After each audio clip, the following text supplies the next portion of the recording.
জাযাকাল্লাহু খায়ের doctor Zakir Naik. আজকের এই সন্ধ্যায় তার লেকচার শুনলাম হিন্দুইজম ও ইসলাম ধর্মের মধ্যে সাদৃশ্যগুলো নিয়ে। এখন শুরু হচ্ছে প্রশ্ন উত্তর পর্ব। প্রথমেই প্রশ্ন করছেন একজন ভাই। আমার নাম যোগানন্দ। এই অনুষ্ঠানে থাকতে পেরে আমি ধন্যবাদ জানাই সর্বশক্তিমান আল্লাহকে। আজকে স্রষ্টা আমাদের কাছে শান্তির বাণী পাঠিয়েছেন জাকির নায়েকের মাধ্যমে।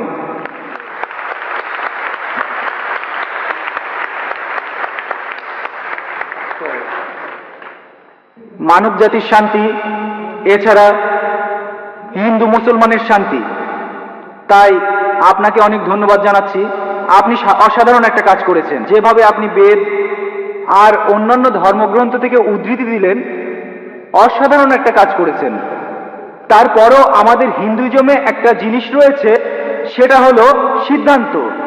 আপনি এখানে বেদান্ত নিয়ে কথা বলেছেন। যদি সিদ্ধান্ত পড়েন তাহলে হিন্দুইজম নিয়ে আরো বলতে পারবেন, আর এটা আমাদের মানবজাতির শান্তির জন্য ভালো হবে। আচ্ছা, অনেক ধন্যবাদ সর্বশক্তিমান আল্লাহকে।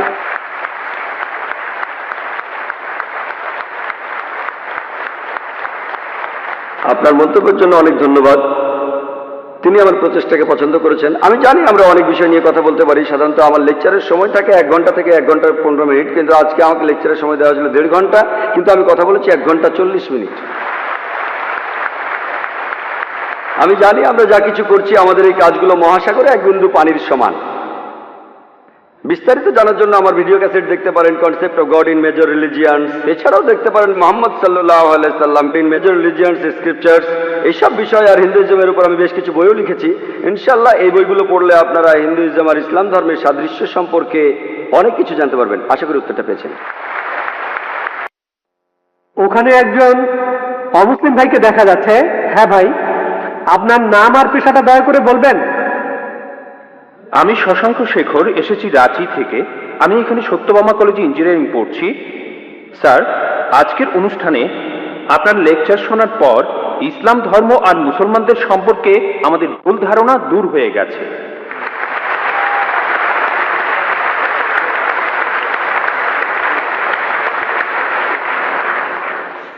স্যার, আমি জম্মু আর কাশ্মীরে গিয়েছি, সেখানকার ভীতিকর অবস্থা দেখেছি। মানুষ সেখানে কষ্টে আছে মুসলমানদের সেই তথাকথিত জিহাদের কারণে। স্যার, আমার প্রশ্নটা হলো, ইসলাম কি এইসব কাজের অনুমতি দেয়? যদি না দেয় তাহলে এই জিহাদ শব্দটার অর্থ আসলে কি? কারণ পবিত্র কোরআনেই সূরা আরাফের 56 নম্বর আয়াতে বলা হয়েছে, তোমরা বিপর্যয় ঘটিও না। অথবা সূরা শুরার 40 নম্বর আয়াতে বলা হয়েছে যে প্রতিশোধ নেয়ার চাইতে ক্ষমা করা উত্তম। অথবা সূরা মাইদার 32 নম্বর আয়াতে বলা হয়েছে যে যদি কেউ কাউকে হত্যা করে সে মানব জাতিকেই হত্যা করলো। স্যার, একই বিষয় নিয়ে আমার আরো প্রশ্ন আছে। সেটা হলো, ইসলাম ধর্মে কোন জিনিসটাকে আমরা বেশি গুরুত্ব দেব, ধর্ম বা মাযহাব, নাকি আমাদের দেশ, মাদারল্যান্ড, মাতৃভূমি বা কওম? অনেক ধন্যবাদ। ভাই, আপনি খুব সুন্দর একটা প্রশ্ন করেছেন।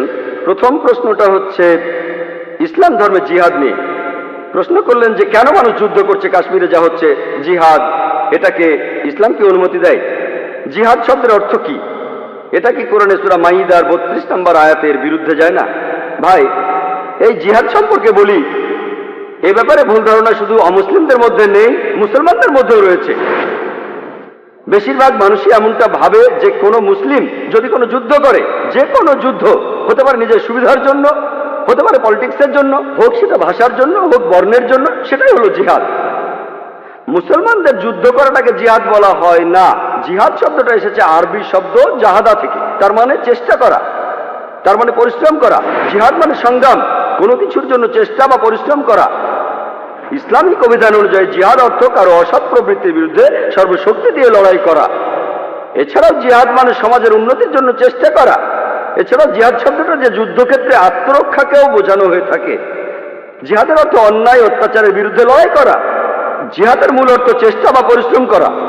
অনেক মানুষের ভুল ধারণা আছে যে জিহাদ মানে পবিত্র যুদ্ধ। তারা জিহাদের অনুবাদ করে পবিত্র যুদ্ধ। পবিত্র যুদ্ধ বলে যে আরবি শব্দটা আছে সেটা হারবুম মুকাদ্দাসা, যদি আপনারা কোরআন পড়েন, কোরআনের কোথাও পাবেন না, একটা আয়াতও নেই, অথবা নবীজি সাল্লাল্লাহু আলাইহি সাল্লামের সহিহ হাদিসেও কোনো জায়গায় হারবুম মুকাদ্দাসার কথা বলা নেই। এই শব্দটা কোরআন বা হাদিসে নেই। জিহাদ শব্দটার অনুবাদ কোনোভাবেই পবিত্র যুদ্ধ নয়। ঐতিহাসিকরা এই পবিত্র যুদ্ধ শব্দটা প্রথম ব্যবহার করেছিল খ্রিস্টানদের ক্রুসেডকে বোঝানোর জন্য, যারা খ্রিস্টান ধর্ম প্রচার করেছে আর হাজার হাজার মানুষ হত্যা করেছে। দুর্ভাগ্যজনকভাবে বেশিরভাগ লোক, এমনকি তথাকথিত মুসলমান পণ্ডিতগণও জিহাদের অনুবাদ করে পবিত্র যুদ্ধ, এটা ভুল অনুবাদ। জিহাদ শব্দটার অর্থ চেষ্টা বা পরিশ্রম করা। অনেক সময় এই চেষ্টাটা যুদ্ধক্ষেত্রে হতে পারে, সেই যুদ্ধটাও হবে আল্লাহ সুবহানাহু ওয়া তাআলার পথে, সেটা কিতাল ফি সাবিলিল্লাহ। একটা প্রশ্ন করা হয়, ইসলামে কেন যুদ্ধ আর হত্যার অনুমতি দেওয়া হয়েছে? ইসলামের অনেক সমালোচক আছেন যারা বলেন ইসলাম খুব নিষ্ঠুর একটা ধর্ম, ইসলাম সবসময় বলে অমুসলিম কাউকে দেখলে তাকে মেরে ফেলো। অনেকেই বলেন, ইন্ডিয়াতে এরকম একজন আছেন অরুণ সুরি, তিনি একটা বই লিখেছেন দ্য ওয়ার্ল্ড অফ ফতোয়া। তিনি সূরা তাওবার 5 নম্বর আয়াতের উদ্ধৃতি দিয়ে বলেছেন যে কোরআন বলছে কোন কাফিরদের যেখানেই পাবে, ব্র্যাকেটে হিন্দু, তাদেরকে হত্যা করবে। যদি আপনি পবিত্র কোরআনের সূরা তাওবার 5 নম্বর আয়াতটা দেখেন, সেখানে বলা হয়েছে কাফিরদের যেখানে পাবে হত্যা করবে। তবে এই উদ্ধৃতিটার প্রসঙ্গের কথা এখানে বলা নেই। যদি আপনারা এই আয়াতটার আগের আয়াতগুলো পড়েন, সেখানে একটা শান্তি চুক্তির কথা বলা হয়েছে, মক্কার মুশরিকদের সাথে মুসলিমদের একটা শান্তি চুক্তি। পবিত্র কোরআনের সূরা তাওবার প্রথম 4টা আয়াতে মক্কার মুশরিকদের সাথে মুসলমানদের একটা শান্তি চুক্তির কথা বলা হয়েছে, আর মক্কার মুশরিকরা এই শান্তি চুক্তিটা ইচ্ছা করেই ভেঙেছিল। এরপর আল্লাহ তাআলা 5 নম্বর আয়াতটা নাজিল করলেন মুশরিকদের সম্পর্কে। সেই আয়াতে আল্লাহ মুসলিমদের বললেন সবকিছু 4 মাসের মধ্যে ঠিক করে ফেলো, না হলে যুদ্ধ ঘোষণা করো। আর যুদ্ধক্ষেত্রে আল্লাহ বলেছেন যখন শত্রুরা তোমাকে আক্রমণ করতে আসবে, তুমি শত্রুদের হত্যা করবে। এই আয়াতটা যুদ্ধক্ষেত্রের কথা বলছে। যখন শত্রুরা তোমাকে মারতে আসবে, ভয় না পেয়ে লড়াই করো। আজকের দিনে একজন আর্মি জেনারেল তার দলের সৈন্যদের মনোবল চাঙ্গা করার জন্য সেই জেনারেল বলবেন যে যখন শত্রুরা আসবে তাদের মেরে ফেলো। আর অরুণ সুরি 5 নম্বর আয়াতটা বলার পরে চলে গেছেন 7 নম্বর আয়াতে, কারণ 6 নম্বর আয়াতে উত্তরটা আছে। পবিত্র কোরআনের সূরা তাওবার 6 নম্বর আয়াতে উল্লেখ করা হয়েছে, যদি কোনো কাফির তোমার কাছে আশ্রয় প্রার্থনা করে, যদি তারা শান্তি চায়, তাহলে তোমরা তাদের নিরাপদ স্থানে পৌঁছে দেবে। শত্রু যদি আশ্রয় প্রার্থনা করে, তাদের নিরাপদ স্থানে পৌঁছে দাও। আজকের দিনের সবচেয়ে ভালো আর্মি জেনারেল খুব বেশি হলে তার সৈন্যদের বলবেন যে শত্রুদের চলে যেতে দাও। এখানে আল্লাহ বলছেন তাদের শুধু ছেড়ে দিও না, তাদের কোনো নিরাপদ স্থানে পৌঁছে দাও। যখনই কোরআনে যুদ্ধের প্রসঙ্গে কথা থাকে, আরেকটা হলো সূরা আনফালের 60 নম্বর আয়াতে উল্লেখ আছে, তোমাদের শক্তি ও অশ্ববাহিনী প্রস্তুত রাখো আর শত্রুদের আক্রমণ করো। পরের আয়াতে বলছে কিন্তু শত্রুরা যদি সন্ধি করতে চায়, তুমিও সন্ধি করো। তাহলে যে আয়াতগুলোতে যুদ্ধের কথা বলা হয়েছে, তার পরের আয়াতে বলছে যদি তারা শান্তি চায়, শান্তিই ভালো। এখন আরেকটা প্রশ্ন, সূরা মাইদার 32 নম্বর আয়াতে কি বলছে, বা সূরা নিসার 40 নম্বর আয়াতে কি বলছে, যে যদি কোনো মানুষকে হত্যা করা হয় তাহলে সে যেন পুরো মানুষ জাতিকে হত্যা করলো। এটাই হলো ইসলামের আসল কথা। যদি কেউ কোনো মানুষকে হত্যা করে, হোক সে মুসলিম বা অমুসলিম, যদি সেটা হত্যা বা ধ্বংসাত্মক কাজের অপরাধে না হয়, যদি দুর্নীতির অপরাধে না হয়, তাহলে সে যেন পুরো মানুষ জাতিকেই হত্যা করলো। আর কেউ যদি কোনো মানুষকে বাঁচায়, তাহলে সে যেন পুরো মানুষ জাতিকে বাঁচালো। এখন আপনারা যদি ভগবদ গীতা পড়েন, ভগবদ গীতার 2য় অধ্যায়ের 50 অনুচ্ছেদে আছে, বলা হয়েছে শ্রীকৃষ্ণ এখানে অর্জুনকে জিহাদ করতে বলেছেন। চেষ্টা। যদি আপনারা পড়েন মহাভারত, মহাভারতের হাজার হাজার অনুচ্ছেদে যুদ্ধের কথা রয়েছে, হাজার হাজার অনুচ্ছেদে। কোরআনে যত যুদ্ধের কথা আছে তার চেয়ে অনেক বেশি। মহাভারত একটা ধর্মগ্রন্থ, আপনারা হয়তো জানেন। এখানে রাজ্য নিয়ে একটা যুদ্ধের গল্প রয়েছে পাণ্ডব আর কৌরবদের মধ্যে। পাণ্ডবদের 5 ভাই আর কৌরবরা 100 ভাই, যুদ্ধ। আর ভগবদ গীতা হলো মহাভারতের অংশ। 18টা অধ্যায় কৃষ্ণের কথা। প্রভু তিনি উপদেশ দিচ্ছেন অর্জুনকে। অর্জুন বলছে, এটা আছে ভগবদ গীতার 1 নম্বর অধ্যায় 42 থেকে 46 অনুচ্ছেদে, আমি আমার আত্মীয়দের সাথে যুদ্ধ না করে নিরস্ত্র অবস্থায় এই যুদ্ধক্ষেত্রে মরে যাব। কিভাবে জ্ঞাতি ভাইদের সাথে যুদ্ধ করব? কৌরবরা আমার জ্ঞাতি ভাই, যুদ্ধ না করে আমি বরং যুদ্ধক্ষেত্রে নিরস্ত্র অবস্থায় মরে যাব। ঠিক তখনই শ্রীকৃষ্ণ জানেন তিনি কি বলেছিলেন? 2য় অধ্যায় 2 আর 3 অনুচ্ছেদে আছে, তোমার মনে এমন অশুদ্ধ চিন্তা এলো কিভাবে? এটা একটা পাপ। তুমি এতটা দুর্বল হলে কিভাবে? তোমার হৃদয় দুর্বল হলো কিভাবে? শ্রীকৃষ্ণ নিজেই বলেছেন যে অর্জুনের চিন্তাটা ঠিক নয়, এটা অশুদ্ধ চিন্তা, এটা একটা পাপ। এটা করলে তুমি স্বর্গে যেতে পারবে না, তুমি বেহেশতে যেতে পারবে না। এরপরে ভগবদ গীতার 2য় অধ্যায়ের 31 থেকে 33 অনুচ্ছেদে আছে, শ্রীকৃষ্ণ তিনি বলেছেন, তিনি অর্জুনকে বলেছেন যে ক্ষত্রিয়দের দায়িত্ব হলো যুদ্ধ করা। যদি যুদ্ধ না করো তাহলে স্বর্গে যেতে পারবে না, আর যুদ্ধ না করলে তুমি একটা পাপ করবে। যদি ভালো করে দেখেন ভগবত গীতায় শ্রীকৃষ্ণ বলছেন যে তোমাকে যুদ্ধ করতে হবে। চিন্তা করেন, আমি যদি ভগবত গীতার এই উদ্ধৃতি দিয়ে বলি যে শ্রীকৃষ্ণ বলছেন অর্জুনকে তোমার আত্মীয় স্বজনদের যুদ্ধ করে হত্যা করতে হবে, কোনো প্রসঙ্গ ছাড়া উদ্ধৃতি দিলে সেটা হবে শয়তানি। আর প্রসঙ্গটা বললে শ্রীকৃষ্ণ অর্জুনকে বলছেন যদি তোমাকে লড়তে হয় মিথ্যার বিরুদ্ধে সত্যের জন্য, তুমি যে কারো বিরুদ্ধে যুদ্ধ করো, এমনকি সে যদি আত্মীয় হয়। প্রসঙ্গটা বললে অনুচ্ছেদটা যুক্তি আছে। যখন ন্যায় বিচারের জন্য যুদ্ধ করছেন, যদি সেটা আত্মীয় স্বজনের বিরুদ্ধে যায় তাতে কোনো সমস্যা নেই। ভগবত গীতা আর মহাভারতে এই কথাটাই বলা হয়েছে, সত্যের পক্ষে আর মিথ্যার বিরুদ্ধে যুদ্ধ।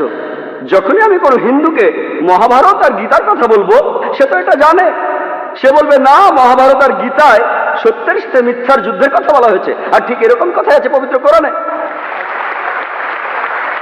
তাহলে মহাভারত আর গীতার উদ্ধৃতিগুলো শুনলে আপনি কোরআনকেও বুঝতে পারবেন। এছাড়াও অনেক লোক বলে ও কোরআনে জিহাদের কথা বলছে, আপনি জিহাদ করতে গিয়ে মারা গেলে বেহেশতে যাবেন।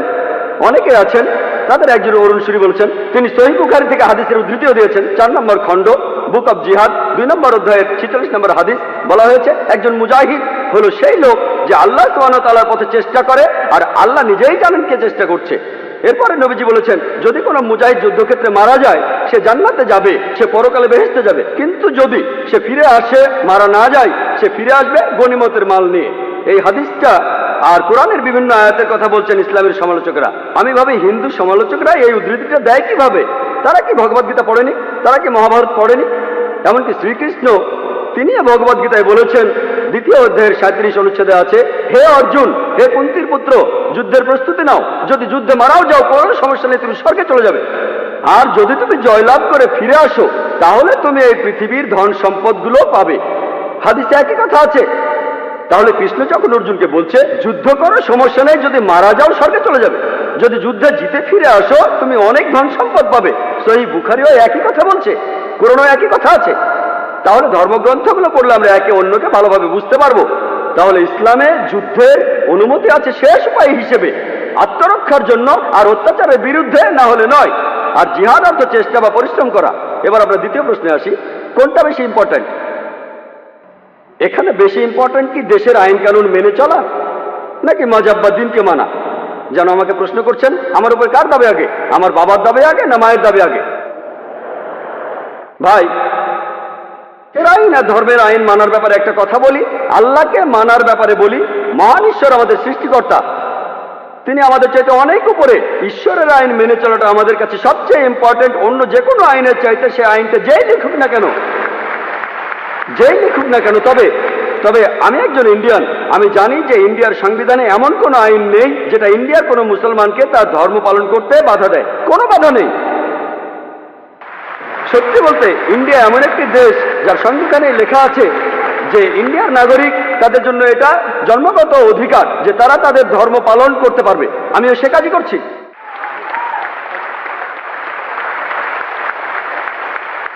ইন্ডিয়ায় এমন একটা আইনও নেই যেটা আমাকে আমার ফরজ পালনে বাধা দেয় আর আমাকে দিয়ে হারাম কাজ করাতে বাধ্য করে, এমন কোনো আইন নেই।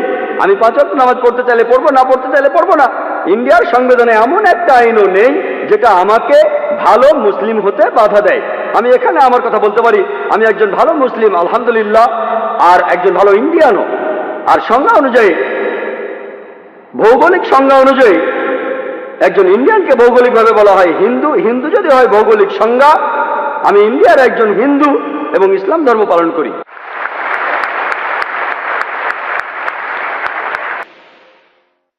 ভাই, আপনার নাম আর পেশাটা কি জানতে পারি? আমার নাম শরণ কুমার, আমি একটা ব্যাংকে চাকরি করি। আমি জানি যে হিন্দু ধর্মের বেশিরভাগ অনুসারী বেদের কথা জানে না তারা। তবে আপনি কি বেদের সব কথাগুলো মানেন? বেদের কথার সাথে কি আপনি একমত? হিন্দু ধর্মের মধ্যে কিছু কিছু লোক আছে, তারা বেদ পড়ে, কিন্তু বেশিরভাগ অনুসারী বেদের কথাগুলো জানে না। আর অনেক ধর্মীয় নেতাই বেদের কথা অনুযায়ী তাদের কাজগুলি করে না। বেদ ঠিক হয়ে থাকলে তারা এমনটা করে কেন? উত্তরটা জানতে চাই। ভাই, আপনি যে প্রশ্নটা করেছেন, প্রথম অংশটা হলো বেদের কথাগুলো আমি পুরোপুরি বিশ্বাস করি কি না। 2 নম্বর পয়েন্ট, যে এই বেদ হাতে গোনা কিছু হিন্দু জ্ঞানী লোকেরা তারা ছাড়া এই বেদ আর কেউ পড়ে না কেন? 1 নম্বর পয়েন্ট, আমি কি বেদের সব কথাগুলোই বিশ্বাস করি? যদি ভালো করে দেখেন, আল্লাহ পবিত্র কোরআনে বলছেন, সূরা রাদের 38 নম্বর আয়াতে উল্লেখ করা আছে, আল্লাহ বলছেন যে তোমার পূর্বে আমি অনেক রাসূল প্রেরণ করিয়াছিলাম। লিকুল্লি নাজিলিন কিতাব, প্রত্যেক যুগে রাসূল প্রেরণ করছি। পবিত্র কোরআনে 4টা কিতাবের নাম আছে, তাওরাত, জাবুর, ইনজিল আর কোরআন।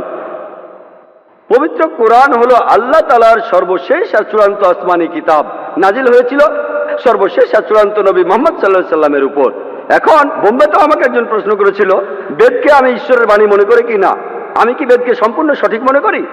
দেখেন, নাম দিয়ে মাত্র 4টার কথা বলা হয়েছে, তাওরাত, জাবুর, ইনজিল আর কোরআন, কিন্তু আল্লাহ তাআলা আরো আসমানি কিতাব নাজিল করেছেন। এখন বেদের ব্যাপারে, বেদকে আমি ঈশ্বরের বাণী মনে করি কিনা, যেহেতু পবিত্র কোরআনে বেদের নাম উল্লেখ করা নেই, হাদিসেও বলা হয়নি, আমি নিশ্চিতভাবে বলতে পারি না যে এটা ঈশ্বরের বাণী। আমি এখন বলবো এটা হতে পারে, এমন হতে পারে, হতে পারে আবার নাও হতে পারে, কিন্তু বেদ যদি ঈশ্বরের বাণী হয়েও থাকে, বেদ ছিল সেই সম্প্রদায়ের জন্য আর সেই সময়ের জন্য। বর্তমানে আমরা মানব সর্বশেষ আর চূড়ান্ত আসমানি কিতাবকে, অর্থাৎ পবিত্র কোরআন, পুরো মানুষ জাতির জন্য। 2 নম্বর প্রশ্ন, আমি বেদের সবকিছু বিশ্বাস করি কিনা।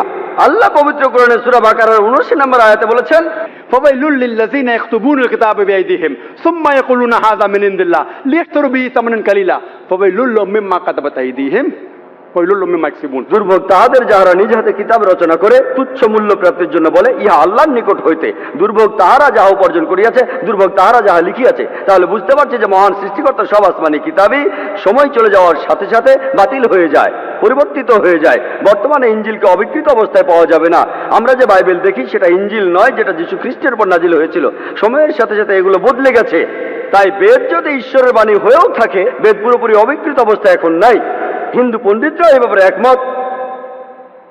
আর আল্লাহ পবিত্র কোরআনে সূরা হিজরের 9 নম্বর আয়াতে বলেছেন, আমি কোরআন অবতীর্ণ করিয়াছি, অবশ্যই আমি উহা সংরক্ষক। কোরআনকে আরো বলা হয় ফুরকান, যা দিয়ে সঠিক ও ভুল আলাদা করা হয়। তাই বলবো, বেদের যে কথাগুলোর সাথে কোরআনের মিল রয়েছে সেগুলো সত্যি বলে মেনে নিচ্ছি, যেগুলো মেলে না সেগুলো বাদ দিচ্ছি। কারণ হিন্দু পণ্ডিতরাই বলেন যে বেদ অবিকৃত অবস্থায় নেই।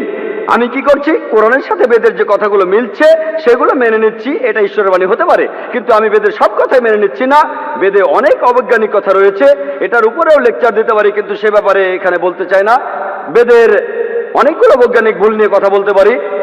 তাই আমি বলছি যে কোরআন হলো ফুরকান, আর এটাতে এই পরীক্ষা করে দেখব, যদি এর সাথে মিলে যায় তাহলে এই কথা মানব যে এই অংশটা একেবারে সঠিক।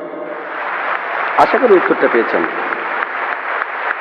এবারের প্রশ্ন মহিলাদের মধ্য থেকে একজন অমুসলিম বোন এবার প্রশ্ন করবেন। সবাইকে শুভ সন্ধ্যা। আমার নাম আরতি, আমি ইঞ্জিনিয়ারিং এর স্টুডেন্ট। আমি এই কথা মানি যে সব ধর্মই আসলে কিছু বিশ্বাসের সমষ্টি। হিন্দুইজম একটা বিশ্বাস, ইসলাম একটা বিশ্বাস, খ্রিস্টান ধর্ম একটা বিশ্বাস। আর বেশিরভাগ প্রধান ধর্মই, যেমন হিন্দুইজম, ইসলাম বা খ্রিস্টান ধর্ম, এগুলো সময়ের সাথে গড়ে উঠেছে। এই ধর্মগুলো অনেক সময় পার করে তারপর এসেছে। এই ধর্মগুলোতে অনেক কিছু যোগ হতে পারে, বাদ যেতে পারে। এতে করে ধর্মটা উন্নত হতে পারে, অথবা এসব যোগ বিয়োগে ধর্মটার অনেক ক্ষতিও হতে পারে। আমার প্রশ্নটা হলো, আমাদের কেন কোরআন বা বেদের মতো কিছু ধর্মগ্রন্থ মেনে চলতে হবে? আমরা কেন ধর্মগুলোর ভালো জিনিসটা নিয়ে আর খারাপ জিনিসগুলো বাদ দিয়ে তারপর পালন করি না? কোরআন থেকে ভালো জিনিস নিলাম, বেদ থেকে ভালো জিনিস নিলাম, বাইবেল থেকে ভালো জিনিস নিলাম, তারপর সেগুলো মানতে পারি। আর বেদে যে কথাই থাকুক, কোরআনে যে কথাই থাকুক, আর বাইবেলে যে কথাই থাকুক, আমার মতে পুরুষের একটাই স্ত্রী থাকা উচিত। আর আমি কোনো কিছু এজন্য মানব না যে সেটা কোরআনে লেখা আছে বা বেদে লেখা আছে। আমি আমার যুক্তি আর বুদ্ধি দিয়েই সেটা বিচার করব, আর সব ধর্ম থেকে ভালো জিনিসটাই নেব। আর আজকের এই অনুষ্ঠানে আমরা কেন এই দুইটা ধর্মের সাদৃশ্য আর পার্থক্য নিয়ে আলোচনা করছি? আমরা তো দুইটা ধর্ম থেকে ভালো জিনিসগুলো নিয়ে আমাদের নিজেদের মতো জীবনযাপন করতে পারি। এটাই আমার প্রশ্ন। বোন, আপনি খুব সুন্দর একটা প্রশ্ন করেছেন, খুবই সুন্দর প্রশ্ন, খুবই প্রাসঙ্গিক প্রশ্ন। আমরা কেন কোনো ধর্ম পালন করব? কেন হিন্দুইজম, ইসলাম আর খ্রিস্টান ধর্ম, তার চেয়ে সব ভালো জিনিসগুলো জড়ো করি, সেগুলোই মেনে চলি, শেষ। কোনটা ভালো কোনটা খারাপ কে বলবে?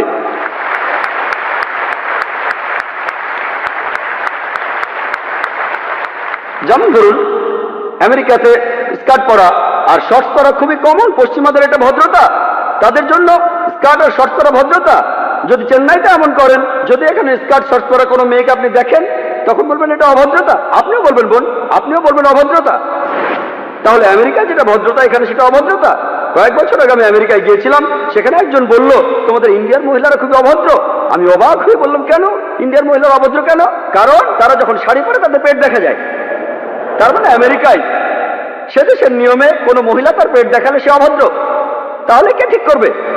আপনি যদি মুসলিম দেশগুলোতে যান, আরব দেশগুলোতে, কোনো মহিলার দিকে তাকানো, কোনো মহিলার দিকে চোখ ফেরানো অন্যায়, অভদ্রতা। এখানে যদি কোনো মহিলাকে স্পর্শ না করে কথা বলেন, তার দিকে তাকান, সেটা ভদ্রতা। তাই ইন্ডিয়ানরা নমস্তে বলে স্পর্শ ছাড়া। পশ্চিমা দেশগুলোতে হ্যান্ডশেক করাটা খুবই কমন। একজন মহিলা আর একজন পুরুষ হ্যান্ডশেক করছে, সেটাই ভদ্রতা। শরীরের অন্যান্য অঙ্গ প্রত্যঙ্গ স্পর্শ না করে হ্যান্ডশেক করা কিছু পশ্চিমা দেশে এটাই হলো ভদ্রতা। অন্যান্য পশ্চিমা দেশে মহিলাদের ঠোঁটে আর গালে চুমু দিয়ে এটা হলো ভদ্রতা। আর কিছু পশ্চিমা দেশে আপনি যা খুশি তাই করতে পারেন, পুরুষ আর মহিলা তারা স্বেচ্ছায় যা করবে সবই হলো ভদ্রতা। কে ঠিক করবে? ঠিক করবে কে? কে ঠিক করবে? আমেরিকায় অনেকগুলো নুট বিচ রয়েছে। টাইমস অফ ইন্ডিয়া 2 মাস আগে পড়লাম, সমুদ্র ভ্রমণ, নুট ক্রুজ, জাহাজে যারা থাকবে সবাই উলঙ্গ থাকবে, তাদের জন্য এটা ভদ্রতা। কে ঠিক করবে? সবচেয়ে ভালো যিনি বলতে পারেন তিনি সৃষ্টিকর্তা। আমি প্রশ্ন করছি কোনটা ভালো কোনটা খারাপ কে ঠিক করবে? কে ঠিক করবে? আপনি বললেন সেরা নিয়মগুলোই বাঁচা হবে, আর আমি আপনার সঙ্গে একমত। আমি আপনার সঙ্গে একমত, সবগুলো ধর্মের ভালো জিনিসগুলো বেছে নেন। আমি সেটাই করেছি, আমি সব ভালো জিনিসগুলো বেছে নিয়েছি বেদের মধ্যে থেকে।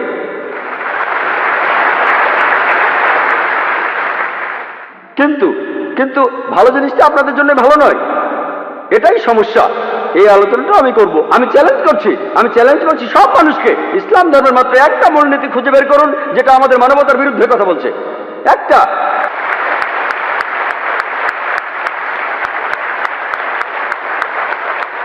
আমি চ্যালেঞ্জ করছি, আমি অন্য মুসলমানকে এর মধ্যে টানছি না, আমি শুধু আমার মাথাটা গিলোটিনে রাখছি। আমি সবাইকে চ্যালেঞ্জ করছি, যে কেউ, হ্যাঁ অনেক অমুসলিম আছেন যাদের কাছে মনে হবে কিছু এক ভুল, যেমন ধরুন এই বোন পুরুষের একাধিক বিয়েতে একমত নন।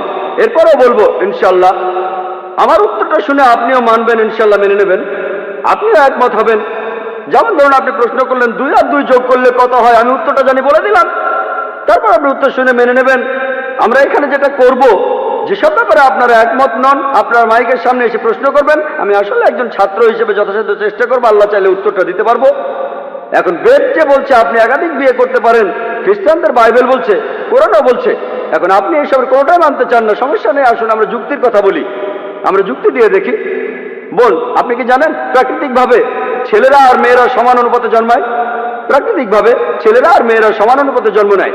কিন্তু কোনো ডাক্তারের কাছে যান, শিশুদের উপরে ডাক্তার, তিনি বলবেন যে মেয়ে শিশুরা বিভিন্ন জীবাণুর বিরুদ্ধে ছেলে শিশুর চেয়ে ভালোভাবে লড়াই করতে পারে।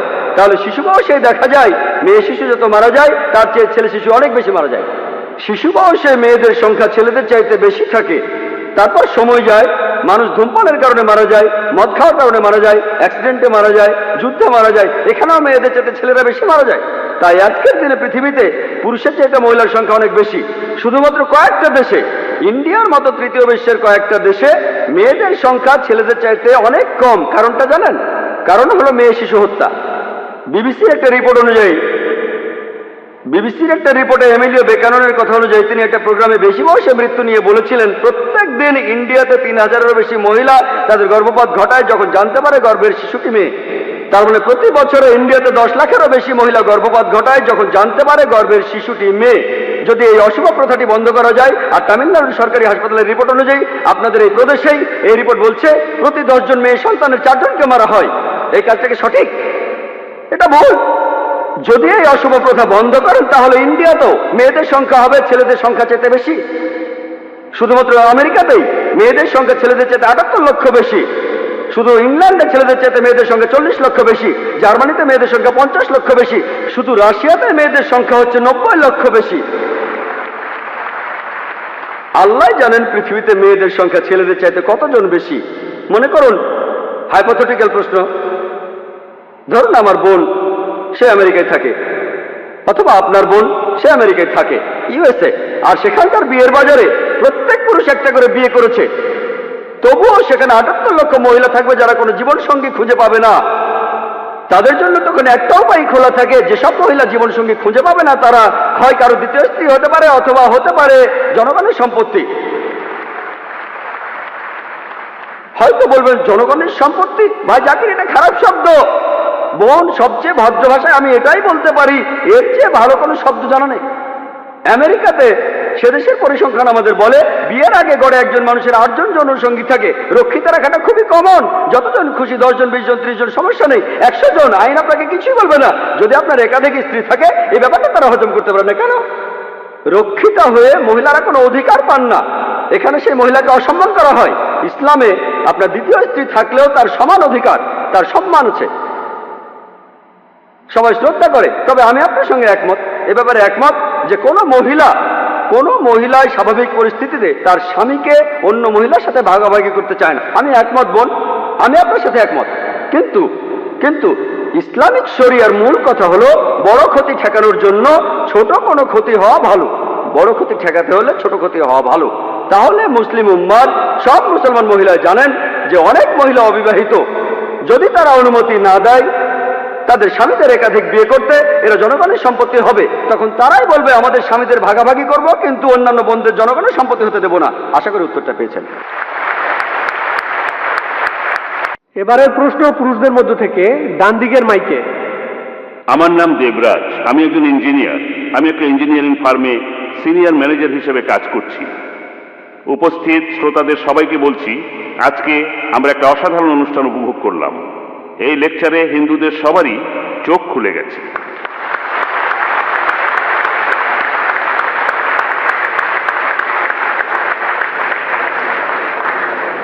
আর আমি সত্যি মুগ্ধ হয়েছি, অবাক হয়েছি যেভাবে ডক্টর জাকির নায়েক বেদ আর উপনিষদ থেকে বিভিন্ন উদ্ধৃতি দিলেন।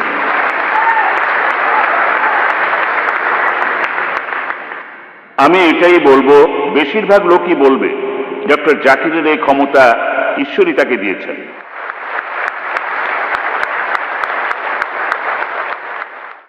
আজকে একটা ব্যাপার খেয়াল করলাম, ইসলাম ধর্মে স্পষ্ট করে বলা আছে মানুষের আসলে কি করা উচিত। হিন্দুইজমে এটা পরিষ্কার না, কথাগুলো আছে কিন্তু পরিষ্কার না।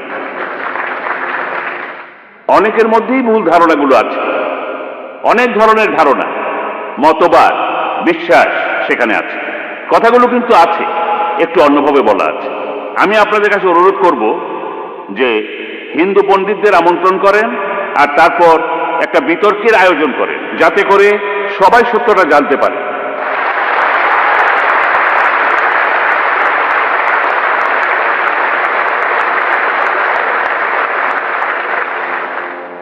আর এতে করে হিন্দু আর মুসলমানরা আরো কাছাকাছি আসতে পারবে।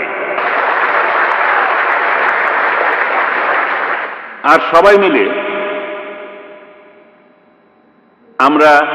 আমরা সবাই মিলে দেশের উন্নতি, দেশের একতা আর শান্তির জন্য কাজ করতে পারি একসাথে। ধন্যবাদ ভাই, আপনি খুব ভালো পরামর্শ দিয়েছেন, আপনাকে অনেক ধন্যবাদ। আমি আপনার সাথে একমত যে এই আলোচনায় অনেক হিন্দুর চোখ খুলবে, এমনকি মুসলমানদেরও চোখ খুলবে। এই আলোচনাতে মুসলমানদেরও চোখ খুলবে, আমি শিওর। আপনারা কি বলেন? আর ভাই খুব ভালো পরামর্শ দিলেন যে হিন্দু ধর্মের পণ্ডিতদের ডেকে আমরা বিতর্ক করতে পারি। আমি বলবো মত বিনিময়।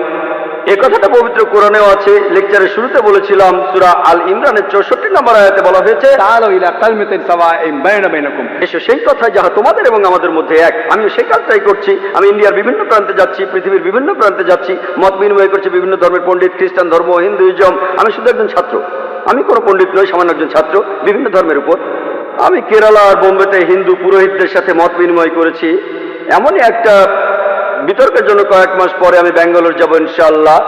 তিনি শ্রী শ্রী রবিশঙ্কর, তিনি আমাকে সেখানে আমন্ত্রণ জানিয়েছেন। আমি শ্রী শ্রী রবিশঙ্করের নাম অনেক শুনেছি, তিনি খুব বিখ্যাত মানুষ। পৃথিবীর 40টা দেশে তার আশ্রম রয়েছে, আর্ট অফ লিভিং। আর এই মাদ্রাজে আপনারা যদি কেউ আয়োজন করতে পারেন, মাদ্রাজের কোনো হিন্দু পুরোহিত থাকলে আমি তার সঙ্গে কথায় আনন্দিত হব, মত বিনিময় করব। এর আগের বার মাদ্রাজে আমি কাশীর শঙ্করাচার্যের সঙ্গে কথা বলেছিলাম, গতবার যখন এসেছিলাম কয়েক মাস আগে। আমরা সেখানে কথা বলেছিলাম বাবরি মসজিদের উপর বিভিন্ন বিষয় নিয়ে। আমি সেখানে কিছু উত্তর দিয়েছিলাম তার প্রশ্নের। এখানে কোনো সমস্যা নেই, আমিও পছন্দ করি সেটা। আমরা এখানে এসেছি সাদৃশ্যগুলো দেখতে। আপনারা যদি কেউ আয়োজন করতে পারেন, মুসলিম বা অমুসলিম ভাই যে হোক না কেন, আপনারা আয়োজন করুন যাতে আমরা মত বিনিময় করতে পারি। তবে এমন কাউকে আনুন যিনি জ্ঞানী, মানে যিনি ধর্মগ্রন্থ সম্পর্কে জানেন, যেমন শঙ্করাচার্য, প্রধান পুরোহিত, যাতে করে আমরা আমাদের মিলগুলো দেখতে পারি আর সবাই মিলে এই জাতিটাকে গড়ে তুলতে পারি।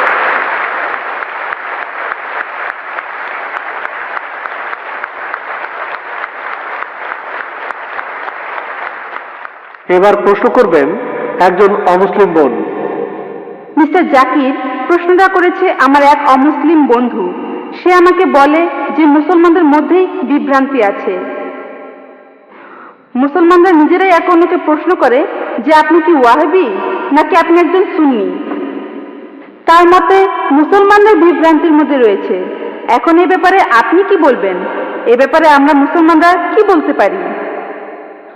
বোন, আপনি বললেন যে এক অমুসলিম বোন প্রশ্ন করেছেন যে মুসলমানদের নিজেদের মধ্যে বিভ্রান্তি আছে, যে আপনি কি ওয়াহাবি নাকি হান্নাফি, শাফি নাকি মালিকি। তাহলে মুসলমানরা বিভ্রান্তির মধ্যে আছে, এর উত্তরটা কি? আমি অমুসলিম এই বোনের সাথে একমত। দুর্ভাগ্যজনকভাবে মুসলমানরা এখন অনেক ভাগে বিভক্ত। তবে আমি যখন হিন্দুদের বেদ পড়তে বলছি তখন মুসলমানদেরও কোরআন পড়তে বলছি।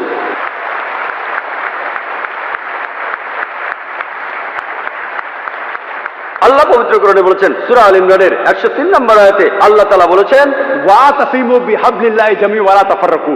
আল্লাহর রজ্জু শক্ত করে ধরো আর বিচ্ছিন্ন হয়েও না।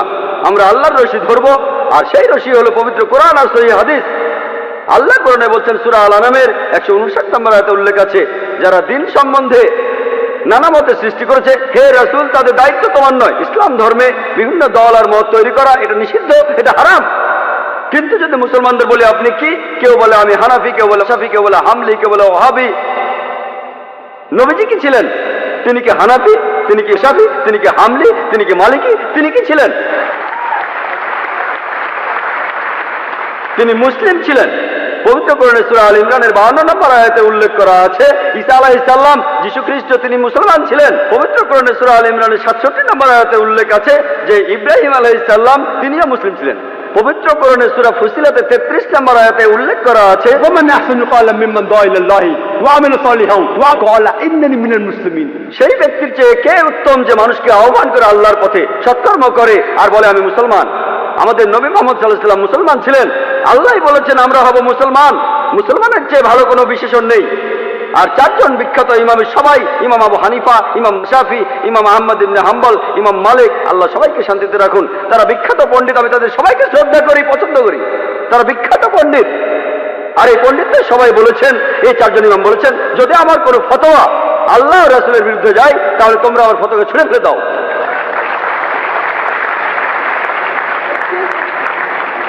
যদি ভালো করে দেখেন, এই যে ইমাম যারা ছিলেন তারা মুসলমানদের বিভক্ত করতে চাননি। তারা চেয়েছিলেন মানুষ যেন মূল ধর্মগ্রন্থগুলো পড়ে, কোরআন আর সহিহ হাদিস। তাই আমাদের এখন যা করতে হবে, আমি জানি যে লোকজন বলে একটা হাদিসে আছে মুসলিমরা 73টি ভাগে বিভক্ত হবে, এটা আছে তিরমিজিতে সহিহ হাদিস 171 নম্বর হাদিস। নবীজি বলেছেন ভবিষ্যতে 73টি ভাগ তৈরি হবে, ভাগ করা উচিত সেটা বলেননি। নবীজি জানতেন যে আল্লাহ এই কাজটাকে নিষিদ্ধ করেছেন। তাহলে যেটা করতে পারেন, আল্লাহ আর রাসূলকে মানেন, আর নিজেদের আপনারা যে নামে ডাকতে পারেন সেটা হলো মুসলমান। যে কোনো পণ্ডিত, পৃথিবীর যে কোনো পণ্ডিত, ধরলাম তিনি পৃথিবীর সবচেয়ে বড় পণ্ডিত, তার কাছে প্রমাণ দেখতে চান, কুল হাতু বুরহানাকুম, আপনার প্রমাণটা দেখান। যদি সত্যি বলে থাকেন, আপনি নির্দোষ হলে তার প্রমাণ দেখান। তাহলে যদি কোনো পণ্ডিতের সাথে মতভেদ হয়, তার কাছে প্রমাণ দেখতে চান, প্রমাণটা নিয়ে পরীক্ষা করুন। এজন্য আমি রেফারেন্স দেই। আমি যা বলি, জাকির যা বলে, ইসলামে তার কোনো মূল্য নেই, জিরো, শূন্য। সেজন্যই বলি, জাকির বলেনি, আল্লাহ বলেছেন কুল হুয়াল্লাহু আহাদ, বলো তিনি আল্লাহ এক, অদ্বিতীয়। আমি জাকির বললে ইসলামে এটা মূল্যহীন, শূন্য। আল্লাহ যা কিছু বলেছেন সেটা মানতে হবে, নবীজি বললে সেটাও মানতে হবে। সেজন্য বোন, মুসলিমদের বিভক্ত হওয়া উচিত না, আমাদের শুধু মুসলিমই বলা উচিত। আর কোরআন আর সহিহ হাদিস আমরা মেনে চলবো। যারা বিভিন্ন মতের সৃষ্টি করে তারা ইসলামের বিরুদ্ধে।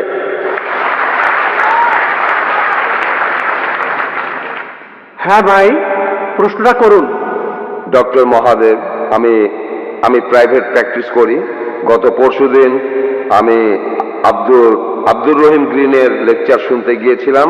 তাকে একটা প্রশ্ন করেছিল একজন মেডিকেল স্টুডেন্ট। তার প্রশ্নটা ছিল বেহেশত নিয়ে, যারা ইসলাম মানে তারা বেহেশতে যাবে আর বাকি সবাই যাবে দোজখে। এটা কি বিস্তারিত বলবেন? ধন্যবাদ। ভাই, আপনি প্রশ্ন করলেন যারা ইসলাম মানে তারা বেহেশতে যাবে আর যারা ইসলাম মানে না তারা দোজখে যাবে। তার মানে কি মুসলমানরা সবাই বেহেশতে যাবে আর অমুসলিমরা দোজখে যাবে? ভাই, কি করলে বেহেশতে যাবেন সেই কথাটা রয়েছে সূরা আসরে 1 নম্বর আয়াত থেকে 3 নম্বর আয়াতে বলা হয়েছে, ইন্নাল ইনসানা ফি খাসর ইল্লা আল্লাযিনা আমানু ওয়া আমিলুস সলিহাতি ওয়া তাওয়াসাউ বিল হাক্কি ওয়া তাওয়াসাউ বিস সাবর। মহাকালের শপথ, মানুষ জাতি অবশ্যই ক্ষতিগ্রস্ত তারা বাদে যারা ঈমান আনে, যারা সৎকর্ম করে, যারা মানুষকে সত্যের উপদেশ দেয় অর্থাৎ দাওয়া, আর যারা মানুষকে ধৈর্যের উপদেশ দেয়। কোন মানুষ বেহেশতে যেতে চাইলে তার 4টা জিনিস লাগবে: ঈমান, বিশ্বাস, ইসলামের স্তম্ভগুলির মধ্যে একটা সৎ পথে কাজ, মানুষকে সত্যের উপদেশ দেয়া আর মানুষকে ধৈর্যের উপদেশ দেয়া। এই 4টা জিনিসের একটাও বাদ গেলে স্বাভাবিক পরিস্থিতিতে আপনি বেহেশতে যেতে পারবেন না। শুধু আপনার নাম আব্দুল্লাহ, মোহাম্মদ, সুলতান বা জাকির হলে আপনি বেহেশতে যেতে পারবেন না। শুধু মুখে মুসলিম দাবি করলে বেহেশতে যাবেন না। আমি আমার লেকচারেও বলেছি, পবিত্র কোরআনে সূরা আনকাবুতের 2 নম্বর আয়াতে উল্লেখ করা আছে, আমি ঈমান এনেছি কথা বললেই, আমি মুমিনের কথা বললেই তোমরা কি মনে করো তোমরা বেহেশতে যেতে পারবে? আল্লাহ তোমাদের অবশ্যই পরীক্ষা করবেন। তাহলে নিজেকে মুসলিম দাবি করলেই আপনি বেহেশতে চলে যাবেন না। যে লোকটা ইসলাম ধর্ম পালন করে, ইসলাম শব্দটা এসেছে আরবি শব্দ সালাম থেকে, যার অর্থ শান্তি। এর আরেকটা অর্থ ঈশ্বরের কাছে নিজের ইচ্ছাকে সমর্পণ করে দেয়া। যে লোক আল্লাহর কাছে নিজের ইচ্ছাকে সমর্পণ করে দেয় সেই হলো মুসলিম। তাহলে যে লোক ঈশ্বরের কাছে নিজের ইচ্ছাকে সমর্পণ করে, তার নাম যাই হোক না কেন, সে বেহেশতে যাবে। তাহলে বেহেশতে যেতে হলে ঈমান থাকতে হবে। সবগুলো স্তম্ভের কথাই বলেছি। একজন সৃষ্টিকর্তা আছেন, নবী রাসূল আছেন, তারপর পরকাল আছে, কিতাব আছে ইত্যাদি। ভালো সব কাজ করা আর মহান স্রষ্টার কাছে নিজের ইচ্ছাকে সমর্পণ করা। আপনি যদি স্রষ্টার কাছে নিজের ইচ্ছাকে সমর্পণ করেন, আরবিতে সেটাকেই বলা হয় ইসলাম ধর্ম। তার মানে এই না যে আপনি পাকিস্তান বা সৌদি আরবে থাকলে বেহেশতে যাবেন না। সৌদি আরবের সব লোক আর পাকিস্তানের সব লোক আল্লাহ মালুম, তিনি জানেন সবাই বেহেশতে যাবেন কিনা। তাহলে সেই লোকগুলোই বেহেশতে যাবেন যারা আল্লাহ তাআলার নির্দেশগুলো মেনে চলে, যে আল্লাহ তাআলার নির্দেশগুলো মেনে চলে। আর আমি আমার লেকচারে বলেছি, যদি আপনারা ঈশ্বরের এই নির্দেশগুলো মেনে চলেন, শুধুমাত্র নাম দিয়ে নিজেদেরকে মুসলিম বা মোহাম্মদ বা আব্দুল্লাহ বলে আপনারা বেহেশতে যেতে পারবেন না। নাম বদলানো এখানে আবশ্যক নয়। একটা নাম গ্রিন, এটা মুসলিম নাম নয়, এই নাম নিয়ে আপনি বেহেশতে যেতে পারবেন না এমনটা নয়। ইনশাআল্লাহ তিনিও বেহেশতে যাবেন, তিনি মুসলমান হয়েছেন, আগে খ্রিস্টান ছিলেন। তাহলে নাম দিয়ে বেহেশতে যাবেন না, ভালো কাজ থাকলে যাবেন। ঈমান, সৎ কাজ, মানুষকে সত্যের উপদেশ দেয়া, ধৈর্যের উপদেশ দেয়া। যদি ভালো কাজ করেন, আপনার ঈমান থাকে, মানুষকে সত্যের আর ধৈর্যের উপদেশ দেন, ইনশাআল্লাহ তাহলে সেই লোক বেহেশতে যেতে পারবেন। আশা করি উত্তরটা। ইসলাম শব্দটা এসেছে আরবি শব্দ সালাম থেকে, যার অর্থ শান্তি। এর আরেকটা অর্থ ঈশ্বরের কাছে নিজের ইচ্ছাকে সমর্পণ করে দেয়া। যে লোক আল্লাহর কাছে নিজের ইচ্ছাকে সমর্পণ করে দেয় সেই হলো মুসলিম। তাহলে যে লোক ঈশ্বরের কাছে নিজের ইচ্ছাকে সমর্পণ করে, তার নাম যাই হোক না কেন, সে বেহেশতে যাবে। তাহলে বেহেশতে যেতে হলে ঈমান থাকতে হবে। সবগুলো স্তম্ভের কথাই বলেছি। একজন সৃষ্টিকর্তা আছেন, নবী রাসূল আছেন, তারপর পরকাল আছে, কিতাব আছে ইত্যাদি। ভালো সব কাজ করা আর মহান স্রষ্টার কাছে নিজের ইচ্ছাকে সমর্পণ করা। আপনি যদি স্রষ্টার কাছে নিজের ইচ্ছাকে সমর্পণ করেন, আরবিতে সেটাকেই বলা হয় ইসলাম ধর্ম। তার মানে এই না যে আপনি পাকিস্তান বা সৌদি আরবে থাকলে বেহেশতে যাবেন না। সৌদি আরবের সব লোক আর পাকিস্তানের সব লোক আল্লাহ মালুম, তিনি জানেন সবাই বেহেশতে যাবেন কিনা। তাহলে সেই লোকগুলোই বেহেশতে যাবেন যারা আল্লাহ তাআলার নির্দেশগুলো মেনে চলে, যে আল্লাহ তাআলার নির্দেশগুলো মেনে চলে। আর আমি আমার লেকচারে বলেছি, যদি আপনারা ঈশ্বরের এই নির্দেশগুলো মেনে চলেন, শুধুমাত্র নাম দিয়ে নিজেদেরকে মুসলিম বা মোহাম্মদ বা আব্দুল্লাহ বলে আপনারা বেহেশতে যেতে পারবেন না। নাম বদলানো এখানে আবশ্যক নয়। একটা নাম গ্রিন, এটা মুসলিম নাম নয়, এই নাম নিয়ে আপনি বেহেশতে যেতে পারবেন না এমনটা নয়। ইনশাআল্লাহ তিনিও বেহেশতে যাবেন, তিনি মুসলমান হয়েছেন, আগে খ্রিস্টান ছিলেন। তাহলে নাম দিয়ে বেহেশতে যাবেন না, ভালো কাজ থাকলে যাবেন। ঈমান, সৎ কাজ, মানুষকে সত্যের উপদেশ দেয়া, ধৈর্যের উপদেশ দেয়া। যদি ভালো কাজ করেন, আপনার ঈমান থাকে, মানুষকে সত্যের আর ধৈর্যের উপদেশ দেন, ইনশাআল্লাহ তাহলে সেই লোক বেহেশতে যেতে পারবেন। আশা করি উত্তরটা পেয়েছেন। এর পরের প্রশ্ন পুরুষদের মধ্যে থেকে, আপনার নাম এবং পেশা। আমার নাম রাজাজি, নিউ কলেজে ফার্স্ট ইয়ারে পড়ি। আমার আর আপনার দৃষ্টিভঙ্গি একেবারে আলাদা, তাই কিন্তু আমার নিজের মতটাও আমার জানানো উচিত। আপনি বললেন কৃষ্ণের 16,000 স্ত্রী ছিল, আমরা মুসলমানরাও 4টা বিয়ে করতে পারি। এতে একথাই বলা যায় যে এই 2টা ধর্মই একসাথে মহিলাদের অধিকার থেকে বঞ্চিত করছেন। আপনি বললেন যে হয়তো বলতে পারেন মানুষ আসলে খুব আকর্ষণীয়, তবে এটা ব্যক্তিগত দৃষ্টিভঙ্গি। আর যদি এভাবে ব্যাপারটা দেখেন, আপনাদের দেখার ভুল আছে, আপনাদের চিন্তায় ভুল আছে। সৌন্দর্যের যে ধারণা সেটাও সময়ের সাথে বদলায়। একসময় ক্লিওপেট্রা ছিল সবচেয়ে সুন্দরী, কিন্তু এখন আর তেমনটা নেই। এখন ঐশ্বরিয়া রাই হলো 1 নম্বর। আর আপনি বললেন যে মূল ধর্মগ্রন্থ পড়তে, কিন্তু এতে করে কিছু উগ্রবাদী আর মৌলবাদী তৈরি হয়। আপনি যখন কোনো ধর্মে বিশ্বাস করবেন তখন নিজের অন্যায়টাকে অন্যায় মনে হবে না। আর সেটাই ঠিক সেরকমই ঘটনাই ঘটেছিল গুজরাটে। 2000 মুসলিমকে সেখানে খুন করা হয়েছে, কেউ তাদের বাঁচাতে আসেনি। কিছু কমিউনিস্ট আর ডেমোক্রেট দল এগিয়ে এসেছিল। লোকজন ধর্মীয় মূল্যবোধের উপর আস্থা হারিয়ে ফেলেছে, আর আপনাদের মতো মানুষের কাছে এই ধর্মীয় মূল্যবোধটাই সবচেয়ে বড়। এসব ধর্ম উগ্রবাদী মানুষ তৈরি করে। তাই মানুষজনকে তাদের প্রাপ্য স্বাধীনতাটা দেন, যাতে করে তারা সমাজতান্ত্রিক আন্দোলনে যোগ দিতে পারে, যেমন কমিউনিস্ট আন্দোলন। ধন্যবাদ। ভাই মনে করেন তিনি একজন কমিউনিস্ট। আপনি খুব সুন্দর প্রশ্ন করেছেন। তিনি বললেন যে যখন হিন্দুইজম অনুমতি দিচ্ছে খ্রিস্টের 16,108 জন স্ত্রী, ইসলামে বহু বিবাহ অনুমতি আছে, তাহলে হিন্দুইজম আর ইসলাম একসাথে মহিলাদের অত্যাচার করছে কেন? আপনার মত অনুযায়ী, আপনার কথা অনুযায়ী ক্লিওপেট্রা একসময় সবচেয়ে সুন্দরী ছিল, এখন আর নেই। ঐশ্বরিয়া এখন 1 নম্বর। আমার জন্য না, আপনার জন্য। আপনার কাছে যা সুন্দর আমার কাছে নাও হতে পারে, আপনার সঙ্গে একমত। এটা দৃষ্টিভঙ্গির ব্যাপার। আমি একমত, ঐশ্বরিয়া রায় আপনার জন্য 1 নম্বর হতে পারে, আমার জন্য না। তাহলে বুঝতে পারছেন এক এক জায়গার নিয়ম হচ্ছে এক এক রকম। আমি উদাহরণ দিয়েছি, আমেরিকায় যেটা ভদ্রতা সেটা এখানে অভদ্রতা, আমেরিকায় যেটা অভদ্রতা সেটা এখানে ভদ্রতা। এটাকে ঠিক করবে? আপনার কথা মানলাম। আপনি যদি ভাবেন একাধিক স্ত্রীর অর্থ মহিলাদের অত্যাচার করা, তাহলে লক্ষ লক্ষ মহিলাদের দায়িত্ব কে নেবে? আপনি। তাদের কে দেখবে? আপনার কমিউনিস্ট আন্দোলন দেখবে? আল্লাহ মানুষ জাতির সমস্যার সমাধান দিয়েছেন এই পবিত্র কোরআনে। সেই সমাধানটা আপনি হজম করতে পারছেন না। আমি আপনাকে একটা প্রশ্ন করছি, বর্তমানে পুরুষের চাইতে মহিলা কয়েক লক্ষ জন বেশি। কে তাদের দায়িত্ব নেবে? কে? যদি প্রত্যেক মাসে তাদের সাহায্য করেন, সেই সাহায্যটাই আসলে যথেষ্ট নয়। পুরুষ আর মহিলার প্রাকৃতিক নিয়মের কিছু জৈবিক চাহিদা থাকে। আল্লাহ কোরআনে বলছেন, সূরা রুমের 21 নম্বর আয়াতে উল্লেখ আছে, আল্লাহ তোমাদের হৃদয়ে ভালোবাসা আর দয়া সৃষ্টি করেছেন। আমি একজন ডাক্তার হিসেবে বলছি, একজন মহিলা সারা জীবন কুমারী থাকতে পারে না, এটা অসম্ভব। আপনি এখন কি করবেন? এদের কি হবে? এরা পতিত হবে। আপনার কমিউনিস্ট এদের কি করতে পারবে? এর সমাধান কি? কোনো সমাধান নেই। আল্লাহ আমাদের এই সমস্যার সমাধান দিয়েছেন, সেই সমাধানটা হজম করতে পারছেন না। তাহলে এখানে সমস্যাটা হলো সমাধান পছন্দ হচ্ছে না, আপনি সমাধান দেন। এর চাইতে ভালো সমাধান কি দিতে পারেন? ইসলামে একাধিক বিয়ে করাটা আবশ্যিক নয়, 4টা বিয়ে করা আবশ্যিক নয়। আমি এমন কোন ইন্ডিয়ান মুসলিমকে চিনি না যার 4টা স্ত্রী, কাউকে চিনি না। অন্যান্য কিছু বিদেশি মুসলিম আছেন। আপনাকে বুঝতে হবে ভাই, এটাই হলো সমাধান। সব পুরুষই একাধিক বিয়ে করতে পারে না, সবাই করতে পারে না। তবে কিছু মানুষ স্ত্রীদের সুবিচার করতে পারে, আল্লাহ তাদের অনুমতি দিয়েছেন। তারা যদি সুবিচার করতে পারে, আপনার সমস্যা কোথায়? কোথায় মহিলাদের অত্যাচার করছি? আমরা তাদের সম্মান করছি। আপনি যে আমেরিকা তথাকথিত আধুনিক কালচারের কথা বলছেন, আর্ট কালচারের নামে তারা কি করছে? তারা মহিলাদের অসম্মান করছে। আপনি যে নারী স্বাধীনতার কথা বলছেন, সেটা আসলে স্বাধীনতার নামে শরীরকে শোষণ করছে, সম্মানের অবমাননা করছে, আর আত্মাকে বঞ্চিত করছে।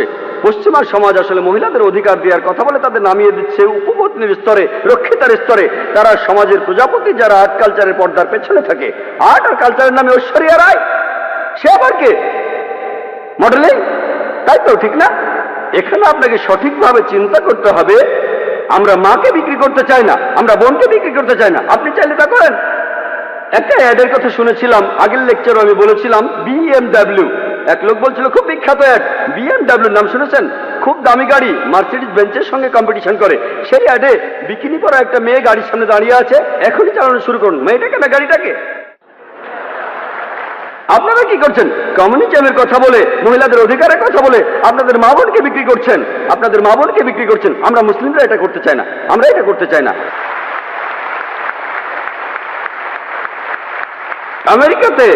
আমেরিকাতে আপনি রক্ষিত রাখতে পারেন 5, 10, 20, কেউ কিছু বলবে না। আর কমিউনিজমে রক্ষিত রাখার নিয়ম আছে, একাধিক স্ত্রী থাকলে সমান অধিকার দিতে হবে, অবিচার করতে পারবেন না, সম্মান করতে হবে, সম্পদের ভাগ দিতে হবে। এটা আপনারা হজম করতে পারছেন না। কে মহিলাদের ছোট করছে? আমি না আপনি? আর আমেরিকাতে, পৃথিবীর সবচেয়ে উন্নত দেশে, আমেরিকানরাই বলে যে ইসলাম মহিলাদের ছোট করে দেখে। আপনি কি জানেন পৃথিবীতে যতগুলো প্রধান ধর্ম আছে, ইসলামের অনুসারী বাড়ছে সবচেয়ে বেশি হারে। যে লোকগুলো ইসলাম গ্রহণ করছে তাদের 3 ভাগে 2 ভাগে মহিলা। ইসলাম যদি মহিলাদের ছোট করে, তাহলে আমেরিকান মহিলারা ইসলাম গ্রহণ করছে কেন? আমেরিকান পুরুষরা কেন ইসলাম গ্রহণ করছে?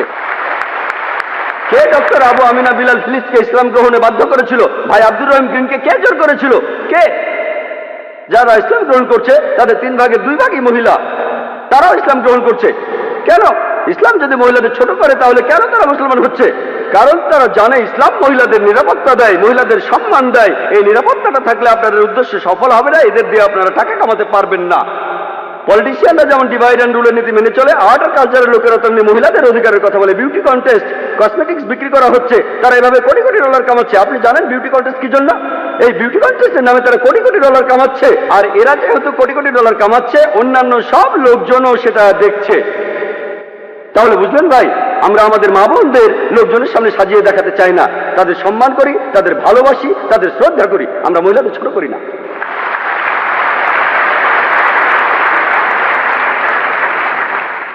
একজন অমুসলিম বোন। জি, আমার আগের প্রশ্নের উত্তরে আপনার যুক্তি আর পরিসংখ্যানটা শুনলাম, কিন্তু আমি একটা ব্যাপার পরিষ্কার করতে চাই।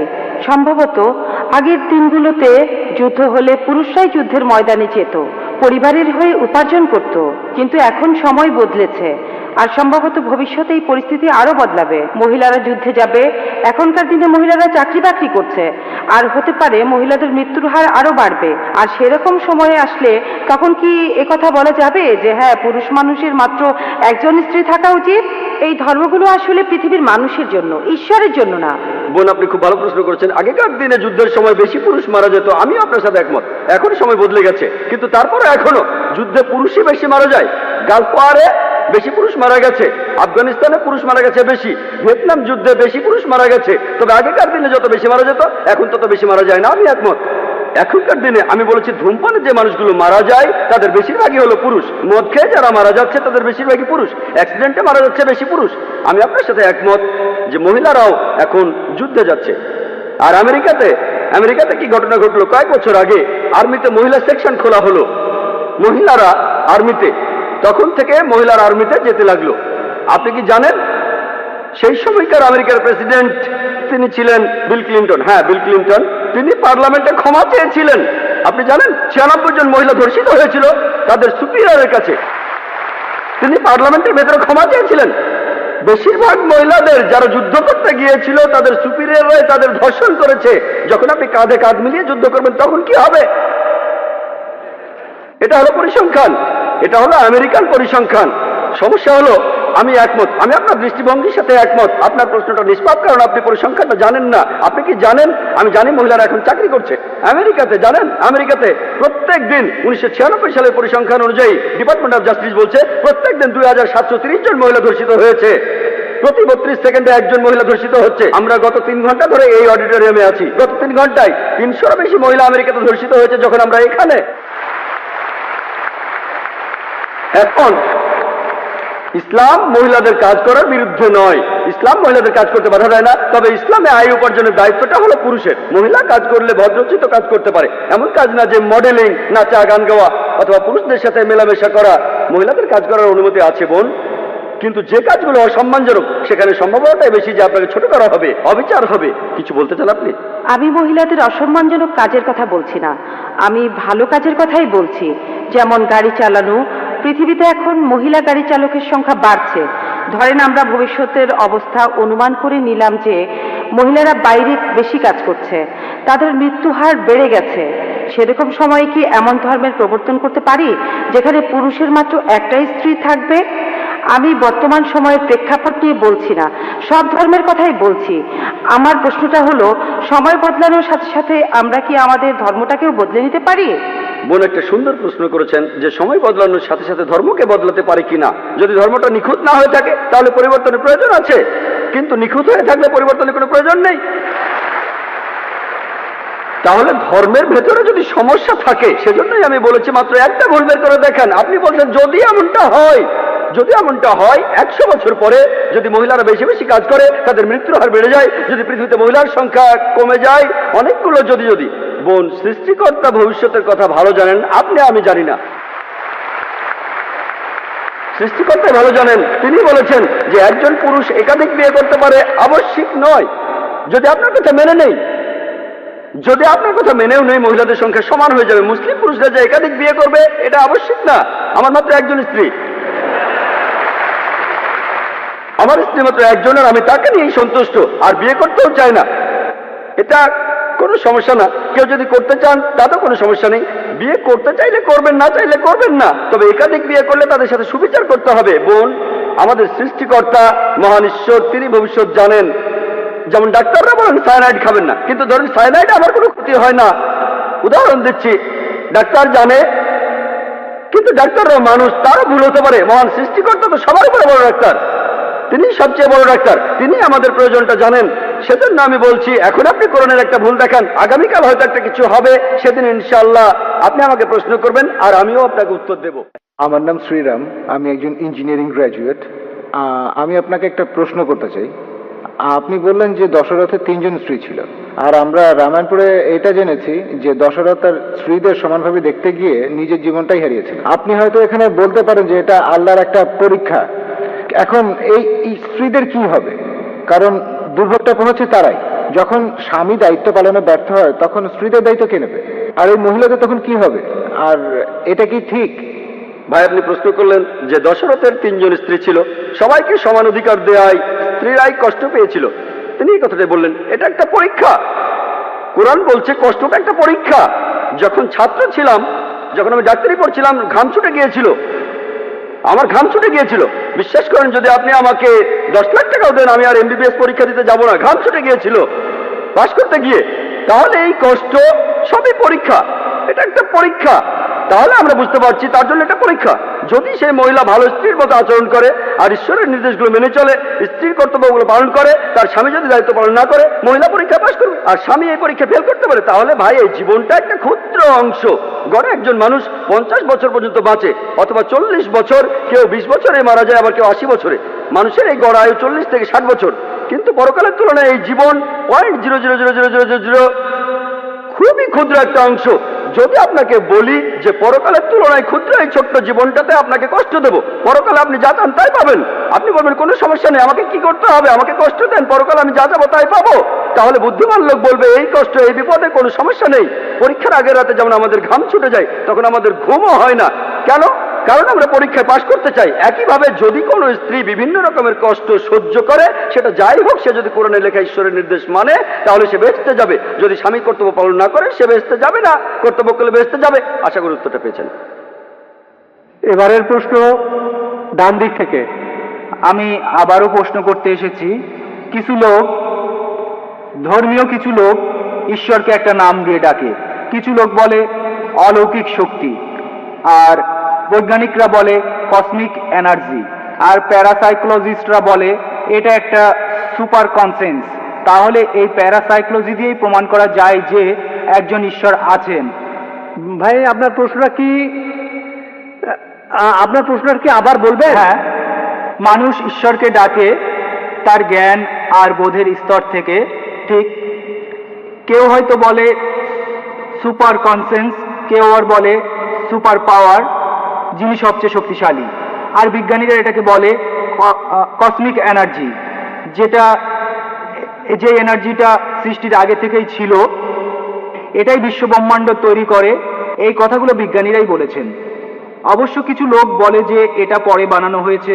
এই ধর্মটা বানিয়েছিলেন রোমান সম্রাট কনস্ট্যান্টাইন। সেটা ছিল 325 সালে নাইসিয়া কনফারেন্সে, সেখানে এটা বানানো হয়েছিল। আর সেখানে বলা হয়েছিল ঈশ্বর 7ম দিন বিশ্রাম নিলেন। আমি সেই ধর্মের নামটা বলতে চাচ্ছি না। এখন সেই কসমিক এনার্জি যদি বিশ্রাম নেয়, তাহলে অল্প সময়ের মধ্যেই বিশ্বজগৎ ধ্বংস হয়ে যাবে। আর আমার প্রশ্ন হলো, এই কসমিক এনার্জি সৃষ্টির আগে কি অবস্থায় ছিল, আর মানুষ জাতি ধ্বংস হয়ে গেলে তখন এই কসমিক এনার্জি কি করবে? ভাই, তখন এই পৃথিবীর কি অবস্থা হবে? ধন্যবাদ। ভাই, আপনি প্রশ্ন করলেন, কিছু লোক বলে সুপার কনসেন্স, কেউ বলে সুপার পাওয়ার। কিছু লোক বলে কসমিক এনার্জি। ভাই আপনি যে নামে ডাকেন সঠিক নাম হতে হবে, ভুল নাম হলে আমরা এটা মানবো না। কিছু লোক সঠিক নামে ডাকে সুপার পাওয়ার, সমস্যা নেই, সুপার বিং, সমস্যা নেই। কিছু সঠিক নাম হতে পারে, কিছু ভুল নামও হতে পারে।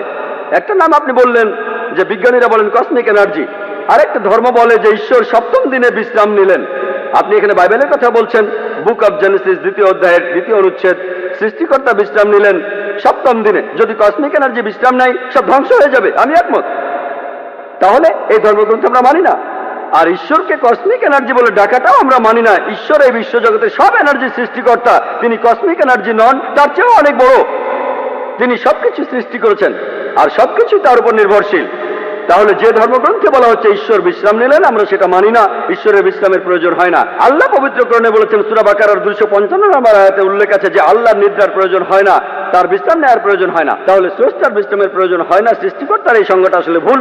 সঠিক সংজ্ঞাটা যদি আপনারা কোরআন পড়েন, আল্লাহর বিশ্রামের প্রয়োজন নেই। আর আপনি যে নামেই ডাকুন সেটা সঠিক নাম হলে কোনো আপত্তি নেই, যদি ভুল নামে ডাকেন তাহলে আপত্তি আছে। আজকে বিজ্ঞানীরা ঈশ্বরকে বাতিল করছেন না, ঈশ্বরের প্রচলিত ধারণাকে বাতিল করছেন। আশা করি উত্তরটা পেয়েছেন। অমুসলিম ভাই বোনদের অনুরোধ করছি মাইকের সামনে আসতে, যাতে আমরা আপনাদের দেখতে পারি আর প্রশ্ন করার সুযোগ দিতে পারি। আমার নাম কালিল সুলিভান। আর ডক্টর জাকির নায়েক বললেন যে শেষ নবী হলেন নবী মোহাম্মদ। আর আমার বন্ধুরা আমাকে বলেছে যে যীশু খ্রিস্ট আবার আসবেন। এই কথাটা কি সত্যি? ভাই আপনি প্রশ্ন করলেন যে মোহাম্মদ সাল্লাল্লাহু আলাইহি সাল্লাম হলেন শেষ নবী, শেষ রাসূল, কিন্তু তার বন্ধু যীশু খ্রিস্ট আবার পৃথিবীতে আসবেন। এই কথাটা বাইবেলও বলা আছে, যীশু খ্রিস্ট আবার পৃথিবীতে আসবেন। কোরআনের বেশ কিছু আয়াতে এই কথা বলা হয়েছে, যেমন সূরা মাইদার 116 নম্বর আয়াতে বলা হয়েছে। আর সব মিলিয়ে 70টি সহিহ হাদিস আছে যেখানে বলা আছে যীশু খ্রিস্ট আবার ফিরে আসবেন। কিন্তু যে কারণে যীশু খ্রিস্ট আবার পৃথিবীতে আসবেন সেটা হলো খ্রিস্টান ধর্মের যীশু খ্রিস্ট তিনি ঈশ্বরের একমাত্র প্রেরিত দূত, যাকে তার অনুসারীরা ভুল করে ঈশ্বর বলে মানে। আর কোনো নবী নেই যাকে তার অনুসারীরা ঈশ্বর বলে ভুল করেছে। কিন্তু খ্রিস্টানরা তাদের বেশিরভাগই তারা ভুল করে মনে করে যে যীশু খ্রিস্ট নিজেকে ঈশ্বর দাবি করেছেন, আর এই কারণে আল্লাহ সুবহানাহু ওয়া তাআলা তাকে আবার জীবিত করবেন। আর এই সম্পর্কে পবিত্র কোরআনে সূরা মাইদার 116 নম্বর আয়াতে উল্লেখ করা হয়েছে, সেই দিন আপনি সাক্ষী হবেন, হে আল্লাহ সুবহানাহু ওয়া তাআলা, আমি তাদের উপাসনা করতে বলিনি, আমাকে আমি বলেছি আবুদুল্লাহ, আল্লাহকে মানো, রব্বি ওয়া রাব্বুকুম, আমার প্রভু তোমাদের প্রভু। তাই দ্বিতীয়বার পৃথিবীতে এসে যিশু সাক্ষ্য দেবেন যে আমি আমাকে উপাসনা করতে বলিনি, আমি তোমাদের বলেছি এক ঈশ্বরের উপাসনা করতে।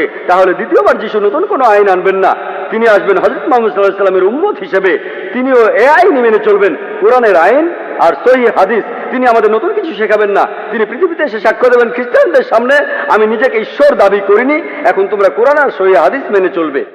আপনি বললেন যে শেষ নবী হলেন নবী মোহাম্মদ, আর তারপর যিশু আবার হ্যাঁ ঠিক, দ্বিতীয়বার তিনি নতুন নির্দেশ আনবেন না।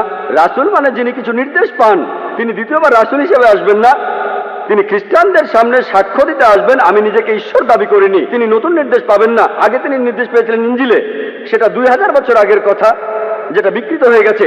তারপর মুহাম্মদ সাল্লাল্লাহু আলাইহি ওয়াসাল্লাম আসলেন। তাই যখন যীশু খ্রিস্ট এই পৃথিবীতে আবার ফিরে আসবেন, তিনি কোরআনের এই নির্দেশই মেনে চলবেন আর মুহাম্মদ সাল্লাল্লাহু আলাইহি ওয়াসাল্লামের উম্মত হবেন। তাহলে রাসূল হিসেবে, ঈশ্বরের দূত হিসেবে সর্বশেষ হলেন নবী মুহাম্মদ সাল্লাল্লাহু আলাইহি ওয়াসাল্লাম। আশা করি উত্তরটা পেয়েছেন। Thank you. এবারের প্রশ্ন মহিলাদের মধ্য থেকে।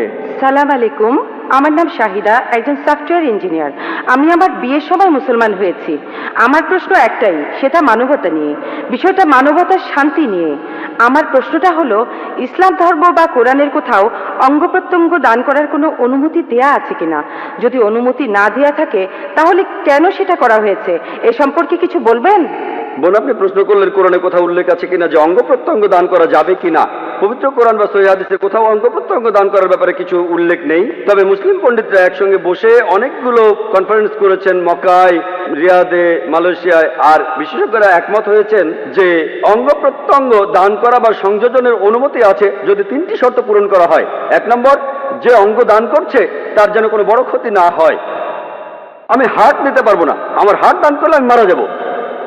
ডাক্তাররা বলেন আমার 2টো কিডনি আছে, সেখানে একটা যথেষ্ট।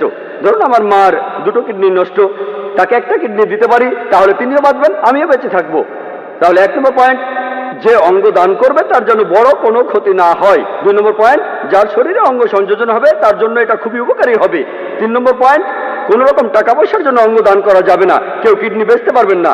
এই তিনটা শর্ত পূরণ হলে বিশেষজ্ঞরা বলেন এই নিয়মে অঙ্গ প্রত্যঙ্গ দান করা যাবে, অঙ্গ সংযোজনের অনুমতি আছে। আশা করি উত্তরটা পেয়েছেন।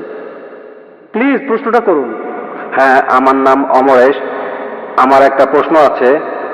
আপনার মতে ঈশ্বর কেন আমাদের সৃষ্টি করেছেন? ঈশ্বর কি আমাদের এই পৃথিবীতে পরীক্ষার জন্য পাঠিয়েছেন, যাতে করে তিনি বিচার করতে পারেন বেহেশতে যাব না দোজখে? ভাই, আপনি প্রশ্ন করলেন ঈশ্বর আমাদের বানালেন কেন। আমি একটা লেকচার দিয়েছিলাম সৃষ্টির উদ্দেশ্য নিয়ে, প্রায় 1 ঘন্টা ধরে। ঈশ্বর আমাদের তৈরি করেছেন, তার একটা কারণ হলো পরীক্ষা, পরকালের জন্য। পবিত্র কোরআনে সূরা মুলকের 2 নম্বর আয়াতে উল্লেখ করা আছে, আল্লাযী খালাকাল মাউতা ওয়াল হায়াতা, তিনি সৃষ্টি করেছেন মৃত্যু আর জীবন তোমাদের পরীক্ষার জন্য, তোমাদের মধ্যে কে উত্তম। আর এছাড়াও তার এই সৃষ্টির বিশেষত্ব হলো তিনি মানুষ তৈরি করেছেন যার নিজের ইচ্ছা আছে। আমরা মহান ঈশ্বরকে মানতে পারি অথবা অবাধ্যও হতে পারি, আমাদের নিজস্ব কিছু ইচ্ছা আছে। আর আমরা এই পৃথিবীতে আসার আগে সৃষ্টিকর্তা প্রশ্ন করেছিলেন তোমাদের মধ্যে কে মানুষ হয়ে জন্মাতে চাও, আর আমরা মানুষ হয়ে জন্মাতে চেয়েছিলাম। আপনি আর আমি পৃথিবীতে জন্মানোর আগে আমরাই মানুষ হতে চেয়েছিলাম, আর সেজন্য সর্বশক্তিমান ঈশ্বর আমাদের কিছু ইচ্ছা শক্তি দিয়েছেন। এখন এই ইচ্ছা শক্তির কারণে আমরা ঈশ্বরকে মানতে পারি, আবার অবাধ্যও হতে পারি। ঈশ্বরকে মানলে বেহেশতে যাব, আর অবাধ্য হলে যেতে পারবো না। তাহলে এই জীবনটা পরকালের জন্য পরীক্ষা। অন্যান্য জীবজন্তু, ফেরেশতা, এদের ইচ্ছা শক্তি নেই, তারা সবসময় আল্লাহ সুবহানাহু ওয়া তাআলাকে মেনে চলে। তাই আমরা পরীক্ষা দিতে চেয়েছি, আমরা পরীক্ষা দিচ্ছি, এখন পরীক্ষা দিচ্ছি। এই পরীক্ষার উপর ভিত্তি করে আমরা আমাদের পুরস্কার বা শাস্তি পাবো। পবিত্র কোরআনের সূরা জারিয়াতে 56 নম্বর আয়াতে উল্লেখ আছে, আল্লাহ বলছেন ওমা খালাকতুল জিন্না ওয়াল ইনসা ইল্লা লিয়াবুদুন, আমি সৃষ্টি করেছি জিন ও মানুষকে শুধু আমার ইবাদত করার জন্য। তাহলে আমাদের সৃষ্টি করার একটা কারণ হলো উপাসনা, আর পরকালের জন্য পরীক্ষা। আমরা ইবাদত না করলেও আল্লাহ সুবহানাহু ওয়া তাআলার কিছু যাবে আসবে না। তার ইবাদত করেন বা না করেন, তারপরও তিনি মহান, এতে তার কোনো উপকার হবে না, কোনো ক্ষতিও হবে না। আমরা সবাই পরীক্ষা দিচ্ছি, আমাদের ভালোর জন্য চেয়েছিলাম। যেমন আমি মেডিকেলে পরীক্ষায় পাশ করতে চেয়েছিলাম, আমি চেয়েছিলাম, তখন আমাদের টিচার আমাদের পরীক্ষা নিলেন, আমি সেই পরীক্ষায় পাশ করলাম। একইভাবে ভাই আমরাই চেয়েছিলাম, আমরা এখন পরীক্ষা দিচ্ছি। আর বিস্তারিত জানার জন্য আমার ভিডিও ক্যাসেট দেখুন, এই সৃষ্টির উদ্দেশ্য। হ্যাঁ ভাই, আপনার প্রশ্নটা করতে পারেন। রেসপেক্টেড স্যার, আমি 4টা প্রশ্ন করব। প্রথমটা হলো, এটা ভাই দয়া করে আপনার নামটা বলুন এবং একটা প্রশ্ন করুন। সিজিল। আমরা এটা দেখি যে সব ধর্মগ্রন্থেই কিছু না কিছু অবিশ্বাস্য গল্প থাকে। যেমন ধরেন, কোরআনে আছে যে আবাবিল পাখিরা যুদ্ধক্ষেত্রে শত্রুদের উপরে পাথর ফেলছে, আর এই সব গল্প, এই গল্পগুলো বিশ্বাস করা বেশ শক্ত। এটা আমার প্রথম প্রশ্ন। ভাই, আপনি প্রশ্ন করলেন কোরআনের কিছু কথা, যেন পাখি উপর থেকে পাথর ফেলছে, সূরা ফিলের কথা। সূরা ফিলের 1 থেকে 5 নম্বর আয়াত। এরকম আরো অনেক আয়াত আছে। কোরআন বলছে শাক্কুল কামার, নবীজি মুহাম্মদ সাল্লাল্লাহু আলাইহি ওয়াসাল্লাম চাঁদকে 2 ভাগ করেছিলেন, মুসা আলাইহিস সালাম সাগরকে 2 ভাগ করেছিলেন। এগুলো কঠিন কাজ, হ্যাঁ, এগুলোকে বলে অলৌকিক। অলৌকিক কাজ হলো সেগুলো যেগুলো কোনো ব্যাখ্যা মানুষ দিতে পারে না। মানুষের পক্ষে চাঁদকে 2 ভাগ করে ফেলা এটা অসম্ভব। আবার কোন মানুষ সাগরকে 2 ভাগ করে ফেলবে, তার মধ্যে রাস্তা থাকবে, এটাও অসম্ভব। তাহলে এগুলোকে বলা হয় অলৌকিক। শুধুমাত্র ঈশ্বরই এটা পারেন, আপনি আমি পারবো না। আমরা এই কাজের ব্যাখ্যা দিতে পারবো না। আমরা শুধু একটা উপায় এটা প্রমাণ করতে পারি, যদি সেই সময়ে ফিরে যায়। এখানে বর্তমান থেকে আমরা অতীতে যেতে পারবো না। 3000 বা 4000 বছর আগে গিয়ে আমরা দেখতে পারবো না মুসা আলাইহিস সালাম সাগরকে ভাগ করেছিলেন কিনা। তাহলে কি করব? এই অলৌকিকগুলো আমরা অতীতে গিয়ে পরীক্ষা করতে পারছি না। কিন্তু পবিত্র কোরআনে এমন অনেক কথাই আছে যেগুলো এখন সত্যি প্রমাণিত হয়েছে। যেমন ধরুন, কোরআন বলছে বিজ্ঞান নিয়ে কথা, বিগ ব্যাং সম্পর্কে। কোরআন বলছে চাঁদের আলো তার নিজস্ব আলো নয়। কোরআন বলছে পৃথিবী বর্তুলাকার। কোরআন বলছে সূর্য প্রদক্ষিণ করে। 1400 বছর আগে মানুষ ভাবতো এগুলো কোন ধরনের কথা? চাঁদের নিজের কোনো আলো নেই, পৃথিবী বর্তুলাকার, এগুলো কি সত্যি? এগুলো বিগ ব্যাং এর কথা? এখন বিজ্ঞান অনেক উন্নত হয়েছে, এখন আমরা জানি সবই সত্যি। তবে অতীতে কি হয়েছে জানার জন্য অতীতে যেতে পারবো না। আমার যুক্তি বলে কোরআনে যে কথাগুলো আছে কিছু পরীক্ষা করা যায়, কিছু পরীক্ষা করা যাবে না। আমরা অতীতে যেতে পারবো না, তাহলে এই ব্যাপারগুলো কিছুটা অপরিষ্কার। আমরা বর্তমানে যেগুলো পরীক্ষা করতে পারি সেই কথাগুলোর মধ্যে যা কিছু পরীক্ষা করতে পারি, ধরেন 80% চেক করতে পারি। আমার যুক্তি বলে 80% কোরআনে যে কথাগুলো আছে পরীক্ষা করতে পারি, সেগুলো একেবারে 100% সঠিক। যেগুলো আমরা চেক করতে পারি তার মধ্যে 1% ভুল নেই। যদি বলেন এমন ঘটনা ঘটেনি, শুধু অতীতে গেলেই সেটা প্রমাণ করতে পারবেন। যদি কোরআন বলে মুসা নবী সমুদ্রকে 2 ভাগ করেছিলেন, এটা ভুল সেটা প্রমাণ করতে পারবেন না, সঠিকও প্রমাণ করতে পারবেন না, অতীতে যেতে পারবেন না। আমরা 3-4 হাজার বছর আগে ফিরে যেতে পারি না। তাহলে যদি যুক্তি দিয়ে বলতে পারি এই ব্যাপারটা সত্যি হতে পারে, নাও হতে পারে, সত্যি হতে পারে, নাও হতে পারে। পাখিগুলো হয় পাথর ফেলেছিল, না হয় ফেলেনি, ঠিক? আমরা বলতে পারি ব্যাপারটা পরিষ্কার না। যদি পারমাণবিক বোমার কথা বলতেন 1000 বছর আগে, তারা কি বিশ্বাস করতো? বিশ্বাস করতো? তারা বলতো পাগলের প্রলাপ, ঠিক না ভুল? কিন্তু এখন তো আমরা বিশ্বাস করি, কারণ বিজ্ঞান উন্নত হয়েছে। এখন দেখি পারমাণবিক বোমা, আণবিক বোমা। তাহলে পাখিরা পাথর ফেলছে, এতে সমস্যা কোথায়? এটা খুব সোজা। পারমাণবিক বোমা আরো কঠিন। তাহলে বুঝতে পারছেন আমরা অতীতে যেতে পারবো না। আমার যুক্তি বলে যেগুলো আজকে পরীক্ষা করতে পারি, কোরআনের যে বিষয়গুলো ভালোভাবে দেখতে পারি, সেগুলোর মধ্যে পুরো 100% সত্যি বলে প্রমাণিত হয়েছে। 20% আমরা পরীক্ষা করতে পারবো না, কারণ অতীতে যেতে পারবো না, ভবিষ্যতে যেতে পারি না। বেহেশত আর দোজখের অস্তিত্ব বৈজ্ঞানিকভাবে প্রমাণ করতে পারবো না। হয়তো বলবেন যে ভাই জাকির, আপনি একজন ডাক্তার, কিভাবে বেহেশত দোজখ বিশ্বাস করেন? আমি বলি এটা 20% অস্বচ্ছ অংশের কথা। আমার যুক্তি বলে যখন 80% কোরআনে যতখানি আমরা চেক করতে পারি, এগুলো 100% সত্যি বলে প্রমাণিত হয়েছে, সেখানে 0.1%ও ভুল নেই। আমার যুক্তি বলে এই 20%ও ইনশাআল্লাহ আল্লাহ চাইলে সেটাও সত্যি প্রমাণিত হবে। হয়তো ভবিষ্যতে বিজ্ঞান উন্নত হবে, 20 বছর 50 বছর পরে আমরা পরকালের জীবন সম্পর্কে জানতে পারবো, আমরা বেহেশত দোজখ সম্পর্কে জানতে পারবো। আমার যুক্তি বলে এটা যুক্তিপূর্ণ বিশ্বাস যে কোরআনের 0.00001%ও ভুল প্রমাণিত হয়নি, 80% একেবারে পুরোটাই সত্যি। তাই আমার যুক্তি বলে যে ইনশাআল্লাহ বাকি 20% যেটা চেক করা যাচ্ছে না, অতীতে ফিরে গিয়ে বা ভবিষ্যতে গিয়ে ইনশাআল্লাহ সেগুলো সত্যি হবে। আশা করি উত্তরটা পেয়েছেন। এর পরের প্রশ্ন পুরুষদের মধ্য থেকে। হ্যালো, আমার নাম অশোক, আমি ইকোনমিক্স নিয়ে এমএ পড়ছি। স্যার, আমার প্রশ্নটা হলো, বর্তমান প্রেক্ষাপটে বলা যায় আমরা খুব খারাপ সময় পার করছি। আমরা সবাই শান্তি চাই, হোক জাতিগত শান্তি বা হোক ধর্মীয় শান্তি, অথবা সে যাই হোক, আমাদের আসলে শান্তি আর মানবতার প্রয়োজন। এই ধর্মের কারণেই কি পৃথিবীতে আমরা আজ এত বেশি সমস্যা দেখছি? এই ধর্মের কারণেই কি পৃথিবীতে এত বেশি যুদ্ধ আর অরাজকতা চলছে? এটা বাদেও অন্য সমস্যা আছে। আর এই ধর্ম দিয়েই কি পৃথিবীর সব সমস্যার সমাধান করা যায়? আর ধর্ম দিয়েই কি ইথিওপিয়া দুর্ভিক্ষের সমাধান করা যায়? শিশুরা না খেয়ে মারা যাচ্ছে, ধর্মই কি সব কিছুর সমাধান? ধর্ম দিয়েই কি পৃথিবীর এই সব সমস্যার সমাধান করা যাবে? এই ধর্ম দিয়েই কি আমাদের সব সমস্যাগুলোর সমাধান করা যাবে? আমার মনে হয় অন্য কোনো সমাধান আছে। ভাই খুব সুন্দর প্রশ্ন করেছেন। পৃথিবীতে এখন অনেক সমস্যা, ধর্মই কি এসবের সমাধান দেবে? ইথিওপিয়াতে অনেক মানুষ মারা যাচ্ছে, ধর্ম কি এটা সমাধান? ভাই, সত্যের ধর্মটাই এখানে সমাধান। আল্লাহ পবিত্র কোরআনে বলছেন, সূরা আল ইমরানের 19 নম্বর আয়াতে উল্লেখ আছে, ইন্নাদ-দীনা ইনদাল্লাহিল ইসলাম। একমাত্র গ্রহণযোগ্য দিন হলো আল্লাহর কাছে নিজের ইচ্ছাকে সমর্পণ করা। যদি দেশের সব লোক আল্লাহর কাছে আত্মসমর্পণ করত, তাহলে ইথিওপিয়ায় কোনো সমস্যাই হতো না। আল্লাহ পবিত্র কোরআনে বলছেন, আর সহিহ হাদিসেও আছে, ইসলামের তৃতীয় স্তম্ভ হলো প্রত্যেক ধনী লোক যাদের সঞ্চয় নিসাবের তুলনায় অতিরিক্ত 85 গ্রাম স্বর্ণ, তাদের সঞ্চয়ের 2.5% দান করে দেবে। যদি সব লোক দান করত, দারিদ্র বলে পৃথিবীতে কিছুই থাকতো না। ইথিওপিয়াতে অবশ্যই পুরো পৃথিবীতে একটা মানুষ না খেয়ে মারা যেত না। আপনি কি জানেন পৃথিবীর সবচেয়ে 3 জন ধনী লোক, সবচেয়ে ধনী 3 জন, তাদের সম্পদের পরিমাণ 48টা গরিব দেশের জাতীয় আয়ের সমান। সবচেয়ে ধনী 3 জন, যদি এই 3 জন যাকাত দেয়, মানুষের অনেক সমস্যার সমাধান হয়ে যাবে।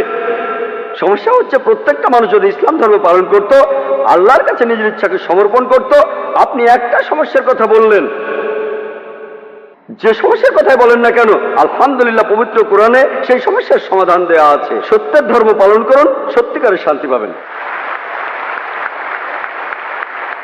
এবারের প্রশ্ন মহিলাদের মধ্য থেকে, অমুসলিম বোন। আসসালামু আলাইকুম। যদি একজন মুসলমান কোনো অমুসলিমের বাসায় থাকে, সে যদি তখন নামাজ আদায় করতে চায়, সেই অমুসলিমের বাসায় কি নামাজ পড়া যাবে? সেখানে নামাজ পড়ার নিয়মটা কি? আর মুসলমানরা মন্দির থেকে প্রসাদ নিতে পারবে কিনা সেটা বলবেন কি? বোন, আপনি দুটো প্রশ্ন করেছেন। প্রথমটা হলো কোনো অমুসলিমের ঘরে একজন মুসলিম নামাজ পড়তে পারবে কিনা।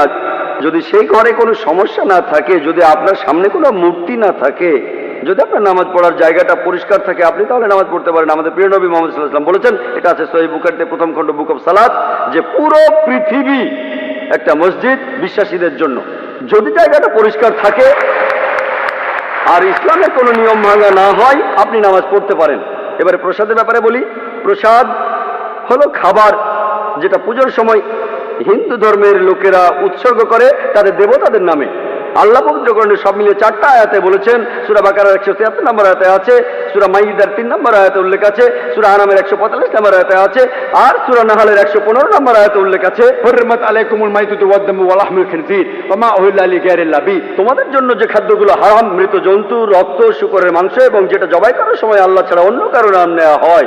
তাহলে প্রসাদ খাওয়াটা হারাম, প্রসাদ খাওয়ার অনুমতি নেই ইসলামে। তবে অনেক মুসলমান আছেন যারা কষ্ট দিতে চান না, তাদের অমুসলিম বন্ধুদের কষ্ট দিতে চান না তাই তারা কি করেন, কিছু মুসলমান বিসমিল্লাহ বলে খেয়ে ফেলেন। পরের দিন বিসমিল্লাহ বলে মদ খাবেন, বিসমিল্লাহ বলে শুকর খাবেন। যে খাবারে আল্লাহ ছাড়া অন্য দেবতার নাম নেওয়া হয়েছে সেটা ইসলামে হারাম।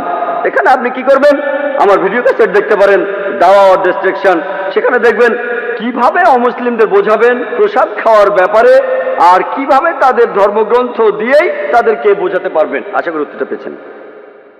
এবারের প্রশ্ন পুরুষদের মধ্য থেকে। আমি একটা বিষয় পরিষ্কার করতে চাই, সবকিছু কি আল্লাহর পরীক্ষা? সবকিছুই কি আল্লাহর পরীক্ষা? ভাই আপনি প্রশ্ন করেছেন সবকিছু আল্লাহর পরীক্ষা কিনা। আমাদের জীবনটাই পরীক্ষা।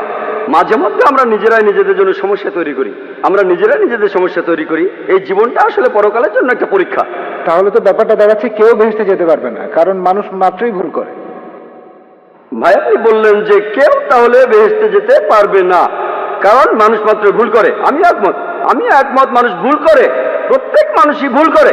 আর এজন্যই নবীজি বলেছেন আল্লাহ সুবহানাহু ওয়া তাআলার করুণা আর দয়া ছাড়া কোনো লোক বেহেশতে যেতে পারবে না। আমার লেকচারে সে কথা বলেছি যে আমরা মানুষরা ভুল করি, কিন্তু আল্লাহ সেটা মাফ করে দিচ্ছেন। তিনি গাফুর, তিনি রাহিম, তিনি করুণাময়, তিনি পরোপকারী, তিনি এই লোকদের মাফ করে দেন। তবে তিনি কিছু নিয়ম কানুন মেনে চলেন। আর আল্লাহ তিনি এমন কিছু বলেন না যে তুমি দেখতে ভালোটা মাফ করে দিলাম, তুমি দেখতে খারাপটাকে মাফ করলাম না। আল্লাহ মানুষের জন্য আইন কানুনগুলো বলেছেন কোরআনে। তাই শুধু আল্লাহর করুণা পেলেই আপনি বেহেশতে যেতে পারবেন। যদি আল্লাহ আপনার সমস্যাগুলো খুঁটিয়ে খুঁটিয়ে ধরেন আর পয়েন্ট বিয়োগ করেন, সেই সাথে সবগুলো ভালো কাজের পয়েন্ট যোগ করেন, তাহলে কোনো মানুষ বেহেশতে যেতে পারবে না, এমনকি নবীজিও না।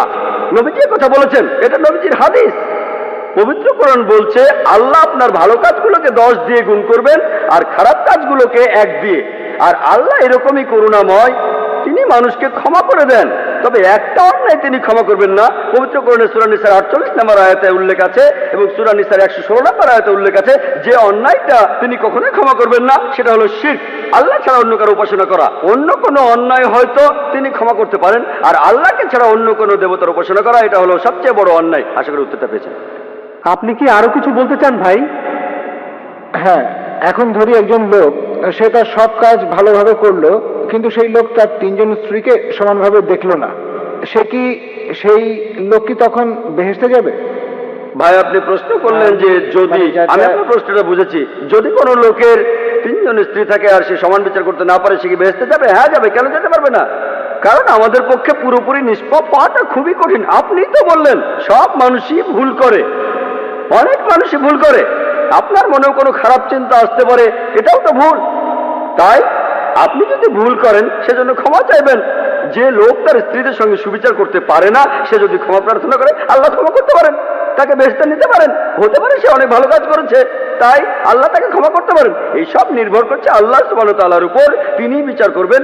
একজন লোক তার স্ত্রীদের প্রতি সমান বিচার করবে, তবে যদি করতে না পারে সে বেহেশতে যেতেও পারে, নাও যেতে পারে। তার পুরো জীবনের সবগুলো কাজ বিচার করে আল্লাহ সবকিছু ঠিক করবেন। সে বেহেশতে যেতেও পারে, নাও যেতে পারে। সে ক্ষমা প্রার্থনা করলে আল্লাহ তাকে ক্ষমা করতে পারেন। আশা করি উত্তরটা পেয়েছেন। হ্যাঁ ভাই, আপনি? স্যার, ইসলাম ধর্মে বিনোদনের কোন কোন বিষয়গুলোকে অনুমতি দেওয়া হয়েছে? মিউজিক সম্পর্কে ইসলাম কি বলে? আর সুফিজম সম্পর্কে কি কিছু বলবেন? এটা কি ইসলামের কাঠামোর মধ্যে পড়ে নাকি পড়ে না? ভাই আপনি হালাল বিনোদনের কথা বলছেন। বিনোদনটা আসলে আপনার দৃষ্টিভঙ্গির উপর। আপনার জন্য যেটা বিনোদন আমার জন্য নাও হতে পারে। যেমন এই অনুষ্ঠানের লোকজন বিনোদন পাচ্ছে, অনেক কিছু তারা শিখতে পারছে, এটা হালাল।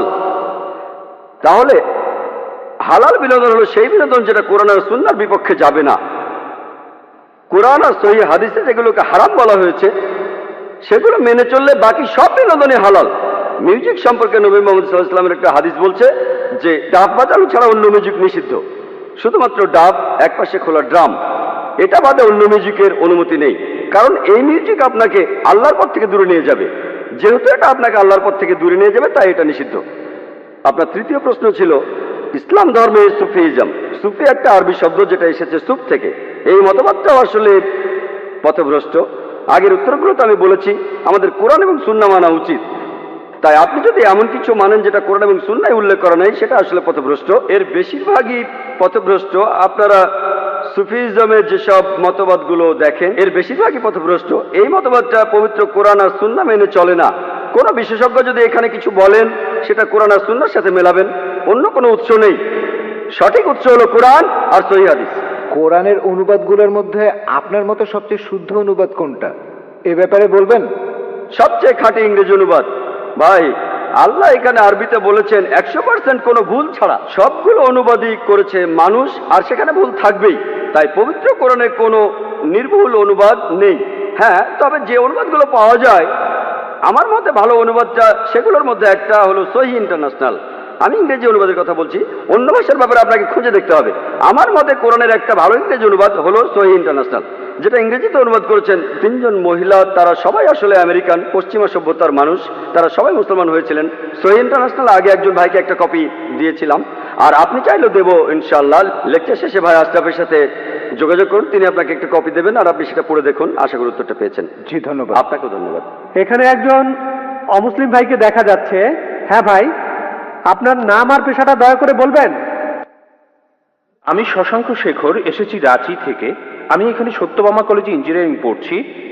স্যার, আজকের অনুষ্ঠানে আপনার লেকচার শোনার পর ইসলাম ধর্ম আর মুসলমানদের সম্পর্কে আমাদের ভুল ধারণা দূর হয়ে গেছে।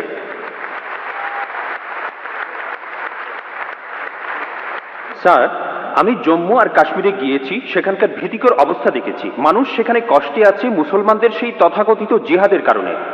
স্যার, আমার প্রশ্নটা হলো, ইসলাম কি এইসব কাজের অনুমতি দেয়? যদি না দেয়, তাহলে এই জিহাদ শব্দটার অর্থ আসলে কি? কারণ পবিত্র কোরআনেই সূরা আরাফের 56 নম্বর আয়াতে বলা হয়েছে, তোমরা বিপর্যয় ঘটিও না। অথবা সূরা শুরার 40 নম্বর আয়াতে বলা হয়েছে যে প্রতিশোধ নেয়ার চাইতে ক্ষমা করা উত্তম। অথবা সূরা মাইদার 32 নম্বর আয়াতে বলা হয়েছে যে যদি কেউ কাউকে হত্যা করে, সে মানব জাতিকেই হত্যা করলো। স্যার, একই বিষয় নিয়ে আমার আরো প্রশ্ন আছে। সেটা হলো, ইসলাম ধর্মে কোন জিনিসটাকে আমরা বেশি গুরুত্ব দেব, ধর্ম বা মাযহাব, নাকি আমাদের দেশ, মাদারল্যান্ড, মাতৃভূমি বা কওম? অনেক ধন্যবাদ। ভাই, আপনি খুব সুন্দর একটা প্রশ্ন করেছেন। প্রথম প্রশ্নটা হচ্ছে ইসলাম ধর্মে জিহাদ নিয়ে। প্রশ্ন করলেন যে কেন মানুষ যুদ্ধ করছে কাশ্মীরে, যা হচ্ছে জিহাদ, এটাকে ইসলাম কি অনুমতি দেয়? জিহাদ শব্দের অর্থ কি? এটা কি কোরআনে সূরা মাইদার 32 নম্বর আয়াতের বিরুদ্ধে যায় না? ভাই, এই জিহাদ সম্পর্কে বলি, এ ব্যাপারে ভুল ধারণা শুধু অমুসলিমদের মধ্যে নেই, মুসলমানদের মধ্যেও রয়েছে। বেশিরভাগ মানুষই এমনটা ভাবে যে কোনো মুসলিম যদি কোনো যুদ্ধ করে, যে কোনো যুদ্ধ হতে পারে নিজের সুবিধার জন্য, হতে পারে পলিটিক্সের জন্য, হোক সেটা ভাষার জন্য, হোক বর্ণের জন্য, সেটাই হলো জিহাদ।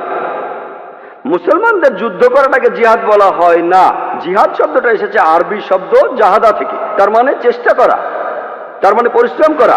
জিহাদ মানে সংগ্রাম, কোনো কিছুর জন্য চেষ্টা বা পরিশ্রম করা। ইসলামিক অভিধান অনুযায়ী জিহাদ অর্থ কারো অসৎ প্রবৃত্তির বিরুদ্ধে সর্বশক্তি দিয়ে লড়াই করা। এছাড়াও জিহাদ মানে সমাজের উন্নতির জন্য চেষ্টা করা। এছাড়াও জিহাদ শব্দটা যে যুদ্ধক্ষেত্রে আত্মরক্ষাকেও বোঝানো হয়ে থাকে। জিহাদের অর্থ অন্যায় অত্যাচারের বিরুদ্ধে লড়াই করা। জিহাদের মূল অর্থ চেষ্টা বা পরিশ্রম করা। অনেক মানুষের ভুল ধারণা আছে যে জিহাদ মানে পবিত্র যুদ্ধ। তারা জিহাদের অনুবাদ করে পবিত্র যুদ্ধ। পবিত্র যুদ্ধ বলে যে আরবি শব্দটা আছে, সেটা হারবুম মুকাদ্দাসা। যদি আপনারা কোরআন পড়েন, কোরআনের কোথাও পাবেন না, একটা আয়াতও নেই। অথবা নবীজি সাল্লাল্লাহু আলাইহি সাল্লামের সহিহ হাদিসেও কোনো জায়গায় হারবুম মুকাদ্দাসার কথা বলা নেই। এই শব্দটা কোরআন বা হাদিসে নেই। জিহাদ শব্দটার অনুবাদ কোনোভাবেই পবিত্র যুদ্ধ নয়। ঐতিহাসিকরা এই পবিত্র যুদ্ধ শব্দটা প্রথম ব্যবহার করেছিল খ্রিস্টানদের ক্রুসেডকে বোঝানোর জন্য, যারা খ্রিস্টান ধর্ম প্রচার করেছে আর হাজার হাজার মানুষ হত্যা করেছে। দুর্ভাগ্যজনকভাবে বেশিরভাগ লোক, এমনকি তথাকথিত মুসলমান পণ্ডিতগণও জিহাদের অনুবাদ করে পবিত্র যুদ্ধ। এটা ভুল অনুবাদ।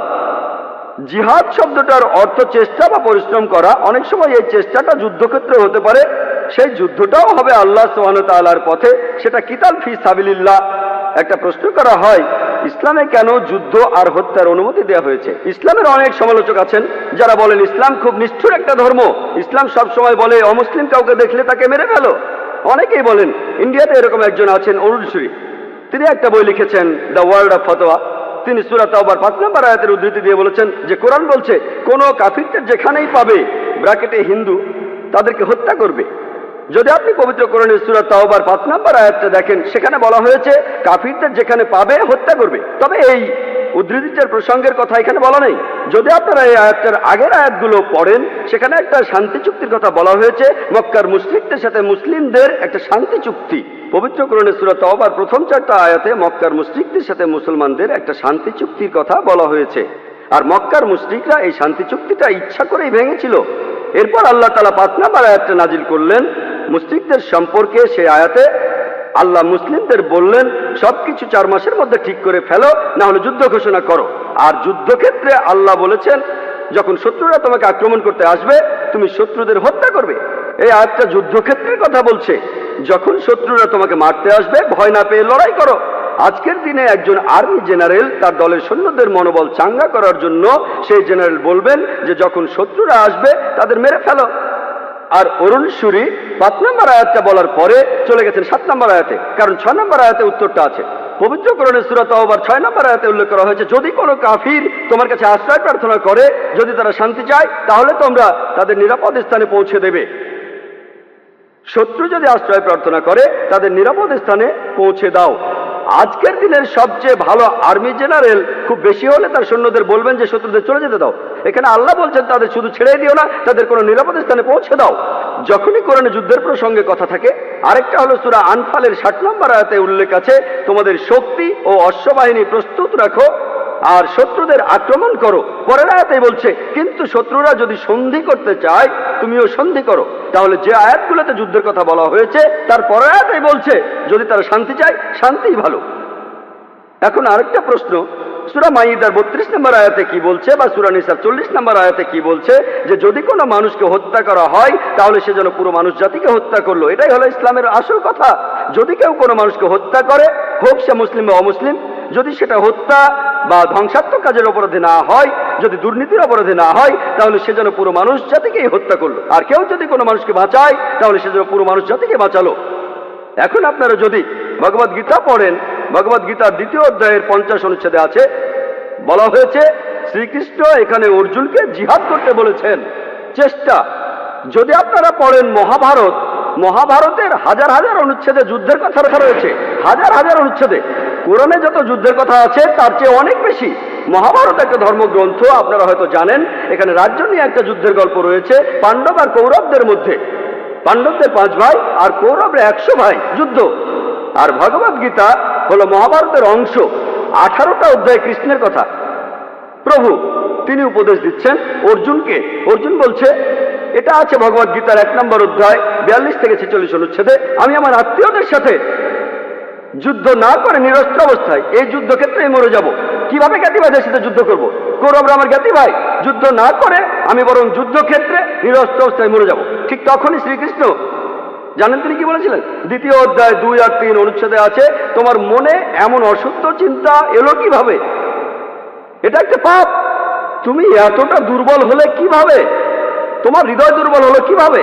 শ্রীকৃষ্ণ নিজেই বলেছেন যে অর্জুনের চিন্তাটা ঠিক নয়, এটা অশুদ্ধ চিন্তা, এটা একটা পাপ। এটা করলে তুমি স্বর্গে যেতে পারবে না, তুমি বেহেশতে যেতে পারবে না। এরপরে ভগবদ গীতার 2য় অধ্যায়ের 31 থেকে 33 অনুচ্ছেদে আছে শ্রীকৃষ্ণ তিনি বলেছেন, তিনি অর্জুনকে বলেছেন যে ক্ষত্রিয়দের দায়িত্ব হলো যুদ্ধ করা। যদি যুদ্ধ না করো তাহলে স্বর্গে যেতে পারবে না, আর যুদ্ধ না করলে তুমি একটা পাপ করবে। যদি ভালো করে দেখেন ভগবদ গীতায় শ্রীকৃষ্ণ বলছেন যে তোমাকে যুদ্ধ করতে হবে। চিন্তা করেন, আমি যদি ভগবদ গীতার এই উদ্ধৃতি দিয়ে বলি যে শ্রীকৃষ্ণ বলছেন অর্জুনকে তোমার আত্মীয় স্বজনদের যুদ্ধ করে হত্যা করতে হবে, কোন প্রসঙ্গ ছাড়া উদ্ধৃতি দিলে সেটা হবে শয়তানি।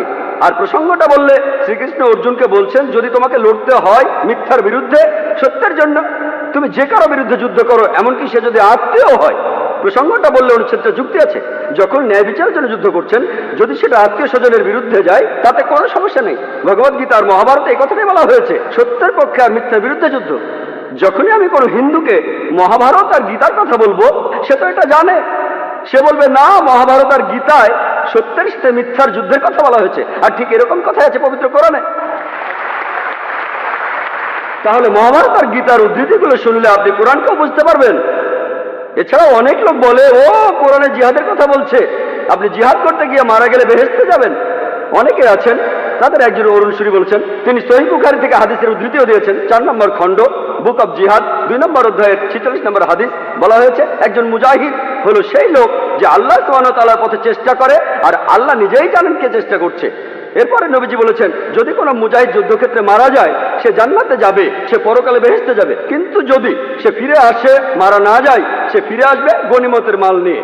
এই হাদিসটা আর কোরআনের বিভিন্ন আয়াতের কথা বলছেন ইসলামের সমালোচকরা। আমি ভাবি হিন্দু সমালোচকরা এই উদ্ধৃতিটা দেয় কিভাবে? তারা কি ভগবদ্গীতা পড়েনি? তারা কি মহাভারত পড়েনি? এমনকি শ্রীকৃষ্ণ তিনি ভগবদ্গীতায় বলেছেন, 2য় অধ্যায়ের 37 অনুচ্ছেদে আছে, হে অর্জুন, হে কুন্তির পুত্র, যুদ্ধের প্রস্তুতি নাও। যদি যুদ্ধে মারাও যাও, কোনো সমস্যা নেই, তুমি স্বর্গে চলে যাবে। আর যদি তুমি জয়লাভ করে ফিরে আসো, তাহলে তুমি এই পৃথিবীর ধন সম্পদগুলো পাবে। হাদিসে একই কথা আছে। তাহলে কৃষ্ণ যখন অর্জুনকে বলছে, যুদ্ধ করো, সমস্যা নেই, যদি মারা যাও স্বর্গে চলে যাবে, যদি যুদ্ধে জিতে ফিরে আসো তুমি অনেক ধন সম্পদ পাবে। সহিহ বুখারীও একই কথা বলছে, কোরআনেও একই কথা আছে। তাহলে ধর্মগ্রন্থগুলো পড়লে আমরা একে অন্যকে ভালোভাবে বুঝতে পারবো।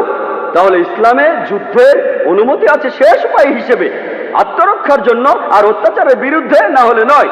আর জিহাদ অর্থ চেষ্টা বা পরিশ্রম করা। এবার আমরা দ্বিতীয় প্রশ্নে আসি, কোনটা বেশি ইম্পর্ট্যান্ট? এখানে বেশি ইম্পর্ট্যান্ট কি দেশের আইন কানুন মেনে চলা, নাকি মজাব বা দিনকে মানা? যেন আমাকে প্রশ্ন করছেন, আমার উপর কার দাবি আগে? আমার বাবার দাবি আগে না মায়ের দাবি আগে? ভাই, দেশের আইন আর ধর্মের আইন মানার ব্যাপারে একটা কথা বলি, আল্লাহকে মানার ব্যাপারে বলি। মহান ঈশ্বর আমাদের সৃষ্টিকর্তা, তিনি আমাদের চাইতে অনেক উপরে। ঈশ্বরের আইন মেনে চলাটা আমাদের কাছে সবচেয়ে ইম্পর্টেন্ট, অন্য যে কোনো আইনের চাইতে। সে আইনটা যেই লিখুক না কেন, যেই লিখুক না কেন। তবে আমি একজন ইন্ডিয়ান, আমি জানি যে ইন্ডিয়ার সংবিধানে এমন কোনো আইন নেই যেটা ইন্ডিয়ার কোনো মুসলমানকে তার ধর্ম পালন করতে বাধা দেয়। কোনো বাধা নেই। সত্যি বলতে, ইন্ডিয়া এমন একটি দেশ যার সংবিধানে লেখা আছে যে ইন্ডিয়ার নাগরিক, তাদের জন্য এটা জন্মগত অধিকার যে তারা তাদের ধর্ম পালন করতে পারবে। আমিও সে কাজই করছি। ইন্ডিয়ায় এমন একটা আইনও নেই যেটা আমাকে আমার ফরজ পালনে বাধা দেয় আর আমাকে দিয়ে হারাম কাজ করাতে বাধ্য করে। এমন কোনো আইন নেই। আমি 5 ওয়াক্ত নামাজ পড়তে চাইলে পড়বো, না পড়তে চাইলে পড়বো না। ইন্ডিয়ার সংবিধানে এমন একটা আইনও নেই যেটা আমাকে ভালো মুসলিম হতে বাধা দেয়। আমি এখানে আমার কথা বলতে পারি, আমি একজন ভালো মুসলিম আলহামদুলিল্লাহ, আর একজন ভালো ইন্ডিয়ানও। আর সংজ্ঞা অনুযায়ী, ভৌগোলিক সংজ্ঞা অনুযায়ী একজন ইন্ডিয়ানকে ভৌগোলিকভাবে বলা হয় হিন্দু। হিন্দু যদি হয় ভৌগোলিক সংজ্ঞা, আমি ইন্ডিয়ার একজন হিন্দু এবং ইসলাম ধর্ম পালন করি।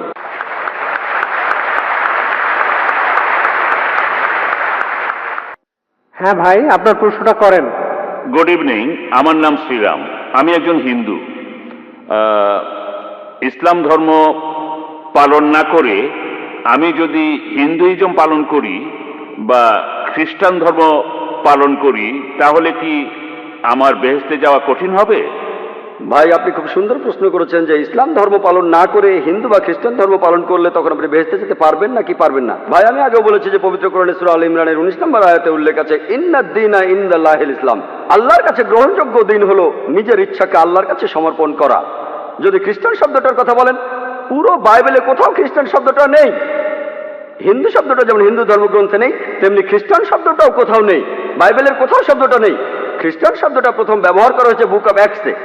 যারা সেই সময় যীশু খ্রিস্টের নির্দেশ মেনে চলতো, তাদের এই নামে ডাকা শুরু করে অ্যান্টিওকের লোকেরা। বুক অব অ্যাক্টসে সেটা দেখবেন, খ্রিস্টান শব্দটা বাইবেলের কোথাও নেই। তাহলে যীশু খ্রিস্ট সেই সময়ে আসলে প্রচার করেছিলেন ইসলাম।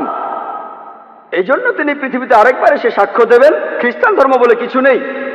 ইব্রাহিম আলাইহিস সালাম পবিত্র কোরআনে সূরা আল ইমরানের 67 নম্বর আয়াতে উল্লেখ আছে, তিনি ইহুদি বা খ্রিস্টান ছিলেন না, তিনি ছিলেন মুসলমান। ইব্রাহিম আলাইহিস সালাম, মুসা আলাইহিস সালাম ইসলাম প্রচার করেছেন। আর ইসলাম মানে এই নয় যে আমার মুসলমান নাম থাকতে হবে, আমাকে সৌদি আরবে থাকতে হবে, আমার নাম থাকতে হবে জাকির বা আব্দুল।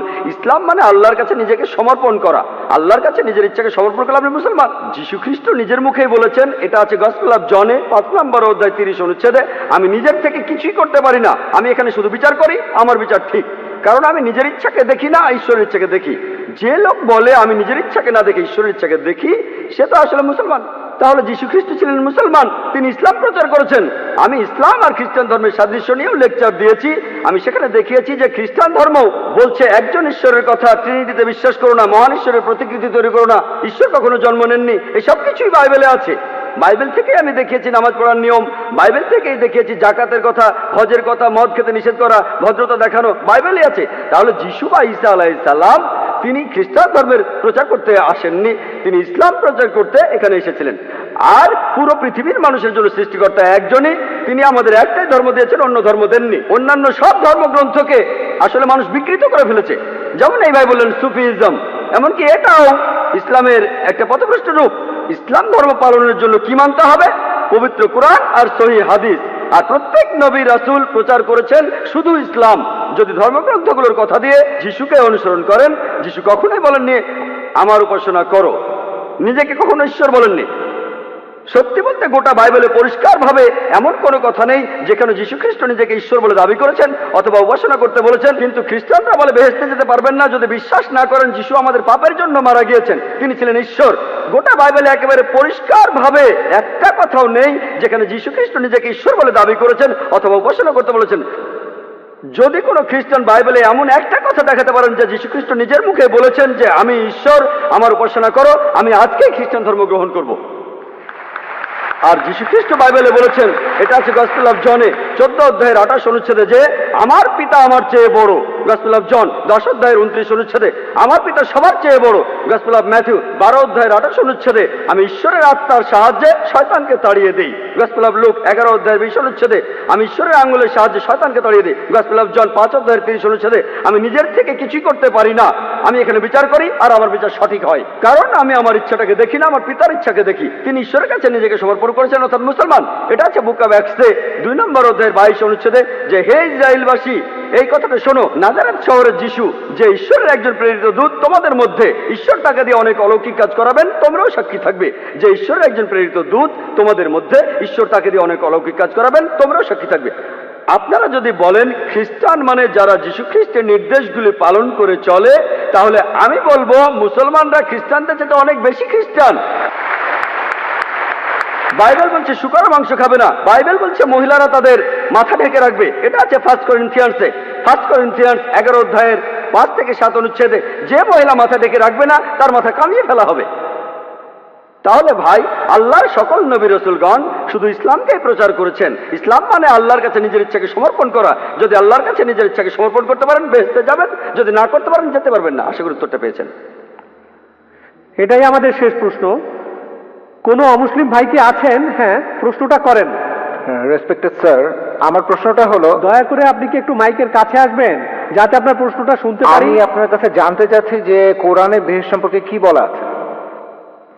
ভাই, আপনি কোরআনে বেহেশতের বর্ণনাটা জানতে চাচ্ছেন, আমি এখানে সংক্ষেপে বলছি। এটা একটা জায়গা যার নাম জান্নাহ। এই জান্নাহ শব্দটা আরবি থেকে বাংলায় অনুবাদ করলে হয় বাগান। জায়গাটা চিরস্থায়ী সুখের। এখানে বলা হয়েছে আপনার পায়ের নিচে নদী বয়ে যাবে, মধুর নদী থাকবে, দুধের নদী থাকবে, ফলমূলের কথা আছে, ডালিম, পেয়ারা ইত্যাদি। এই জায়গাটা আসলে পরকালের জন্য একটা পুরস্কার। হ্যাঁ স্যার, একটা কথা স্যার। হ্যাঁ, আপনি বেহেশতের বর্ণনা শুনতে চাইলেন? হ্যাঁ স্যার, আমরা সেখানে কোন অবস্থায় থাকবো? সাধারণ মানুষের মতো নাকি অন্য কোনো অবস্থা? হ্যাঁ, আপনি জানতে চাইলেন যে। আর একটা কথা স্যার, এখানে যদি বেহেশত খুঁজে না পান তাহলে অন্য কোথাও বেহেশত খুঁজে পাবেন না। আপনি বললেন সেখানে আপনি কেমন থাকবেন, কিভাবে থাকবেন? আগের মতোই। ভাই, এখানে আমাদের অনেক কিছু প্রয়োজন, সেখানে সব আলাদা। আমরা এই অবস্থায় থাকবো না, সেখানে আমরা অন্য অবস্থায় থাকবো। তবে কিভাবে থাকবো আল্লাহ জানেন, তবে আলাদা। মাথায় শয়তানি চিন্তা আসবে না যদি আপনি বেহেশতে না না না, আমি আমাদের শরীরের কথা বলছি না, আমি জানতে চাচ্ছি আমাদের আত্মার কথা। আমাদের আত্মার তখন কি হবে, সেটা কেমন থাকবে? আপনি বেহেশতে গেলে দেখতে পাবেন ইনশাআল্লাহ। আসুন প্রার্থনা করে যাবেন ইনশাআল্লাহ। তাহলে আপনি আমাকে এমন একটা জায়গার কথা বলছেন যেটার কোনো বর্ণনা দিতে পারছেন? সরি, আপনি এমন জায়গার কথা বলছেন যেটা কোনো বর্ণনা নেই। ভাই আপনি বললেন বেহেশতের বর্ণনা শুনতে চান, আমি বর্ণনা শুরু করলাম, তখন বললেন জায়গাটা না, আমাদের সেখানে কি হবে, আমাদের কি হবে, আমাদের দাড়ি থাকবে কিনা, আমরা না, জোটে থাকবো কিনা, আমি দাড়ির আমাদের কথা বা আত্মা শরীরের কথা সেখানে বলছি থাকবে। না। আমি বলছি আত্মার কথা, মনের সেখানে কথা। আত্মা কিভাবে থাকবে? আল্লাহ পবিত্র কোরআনে বলছেন সূরা আল ইমরানের 185 নম্বর আয়াতে উল্লেখ আছে, কুল্লু নাফসিন জায়গাতুল মাউত, প্রত্যেক আত্মায় মৃত্যুবরণ করবে, প্রত্যেক আত্মায় সেখানে থাকবে, তবে শরীরটা সেখানে থাকবে না। আমাদের আত্মা সেখানে উপস্থিত থাকবে, কিন্তু সেটা কোন অবস্থায় থাকবে? যেমন 80 বছরের একজন বৃদ্ধা মহিলা কোন অবস্থায় জীবিত হবেন, বৃদ্ধ না যুবতী, আল্লাহ মালুম, তবে আলাদা কিছু হবে। আমি আমাদের শরীরের কথা বলছি না, আমি বলছি আত্মার কথা। আত্মা থাকবে। আত্মাই যদি সবকিছুর জন্য দায়ী হয়, তাহলে আমাদের কাজকর্মের জন্য আত্মাই ঠিক কথা, ঠিক বলেছেন ভাই। তাহলে আমি যদি বেহেশতে যাই, তাহলে আমি ভাববো যে আল্লাহ আমাকে 70টা হুর পরিয়ে দেবেন, তখন আমার মনে হতে পারে যে বেহেশতে চেয়েও ভালো জায়গায় আছে। মানে বেহেশতে যাওয়ার পর সবকিছু কিভাবে শেষ হবে? মানুষের তো আসলে চাওয়া পাওয়ার শেষ নেই। মানে সেখানে ঠিক আমাদের কথা। আত্মাটা কি অবস্থায় থাকবে? আমার আত্মা তখন কি একই অবস্থায় থাকবে? এই কথাটাই বলছিলাম ভাই, যে কিভাবে নিশ্চিত হবেন। আমি আপনাদের বলেছি যে এই বই যদি বইটা পরীক্ষা করি, যদি আমরা পরীক্ষা করে দেখি, এই বইয়ের 80% একেবারে প্রমাণিত, আর 20% হচ্ছে সাধারণ মানুষের জানার বাইরে। তাই একজন যুক্তিবাদী মানুষ হিসেবে আর ডাক্তার হিসেবে বলি, আমার যুক্তি বলে যার 80% একেবারে প্রমাণিত আর 20% সাধারণ মানুষের কাছে অস্পষ্ট। আসলে সত্যি বলতে কি, যে কোনো ধর্মগ্রন্থকেই অযৌক্তিক বলাটা খুব কঠিন, কারণ আপনি নিজেই দেখবেন যে- ভাইয়া আপনি বলছেন এটা খুব কঠিন, আপনি আমার ভিডিও ক্যাসেট দেখতে পারেন, আমার ক্যাসেটটা শুনতে পারেন। আমি শিকাগোতে ডক্টর উইলিয়াম ক্যাম্বেলের সাথে একটা বিতর্ক অনুষ্ঠান করেছিলাম, যার বিষয় ছিল Quran and Bible in the light of science. দেখবেন আমি চাইলে অনেক ধর্মগ্রন্থে বাতিল করতে পারি। আজকে আমার কাজ বাতিল করা নয়, আমাদের সাদৃশ্যগুলো দেখা। আমি চাইলে হিন্দুইজমের সাথে ইসলামের পার্থক্য নিয়ে কথা বলতে পারি, আমি হিন্দুইজমের বৈজ্ঞানিক ভুল নিয়ে কথা বলতে পারি, বাইবেলকেও, সেটা আমার কাজ না। আমি এখানে যা করলাম, ইসলাম আর হিন্দুইজমের সাদৃশ্য নিয়ে কথা বললাম। আমি যে কথাগুলো বলেছি সেগুলো আসলে বেদের বিভিন্ন প্রমাণিত সত্য, আমি এখানে সেগুলো উদ্ধৃতি দিয়েছি। আপনার পছন্দ হলে মেনে চলুন, পছন্দ না হলে সেটা আপনার ব্যাপার। তাহলে বেদও বলছে স্বর্গের কথা, নরকের কথা, মানে বেহেশত আর দোজখ। যদি পছন্দ হয় মেনে চলুন, পছন্দ না হলে সেটা দরকার নেই। আমরা কিয়ামতের দিন দেখবো কে ঠিক। আপনাদের সবাইকে অনেক ধন্যবাদ, জাযাকাল্লাহ খায়ের। আমি এখন অনুরোধ করব ভাই আব্দুর রহিম গ্রিনকে কিছু বলার জন্য। ভাই গ্রিন। আজকে ডক্টর জাকির নায়েকের এই বক্তৃতা শুনতে আসার জন্য আমি চেন্নাইয়ের লোকজনকে অসংখ্য ধন্যবাদ জানাচ্ছি। আমরা অনেক কিছুই শিখলাম, আলহামদুলিল্লাহ। আশা করি আমরা আজ যা শিখলাম সেগুলো কাজেও করে দেখাবো, আর ইনশাল্লাহ মানুষ ইসলাম সম্পর্কে আরো জানতে পারবে। আজকের এই অনুষ্ঠানের সাথে জড়িত সবাইকে আমার আন্তরিক অভিনন্দন জানাচ্ছি। আলহামদুলিল্লাহ রাব্বিল আলামিন। আল্লাহুম্মা সাল্লি আলা মুহাম্মাদিন ওয়া আলা আলিহি ওয়া আসহাবিহি আজমাইন।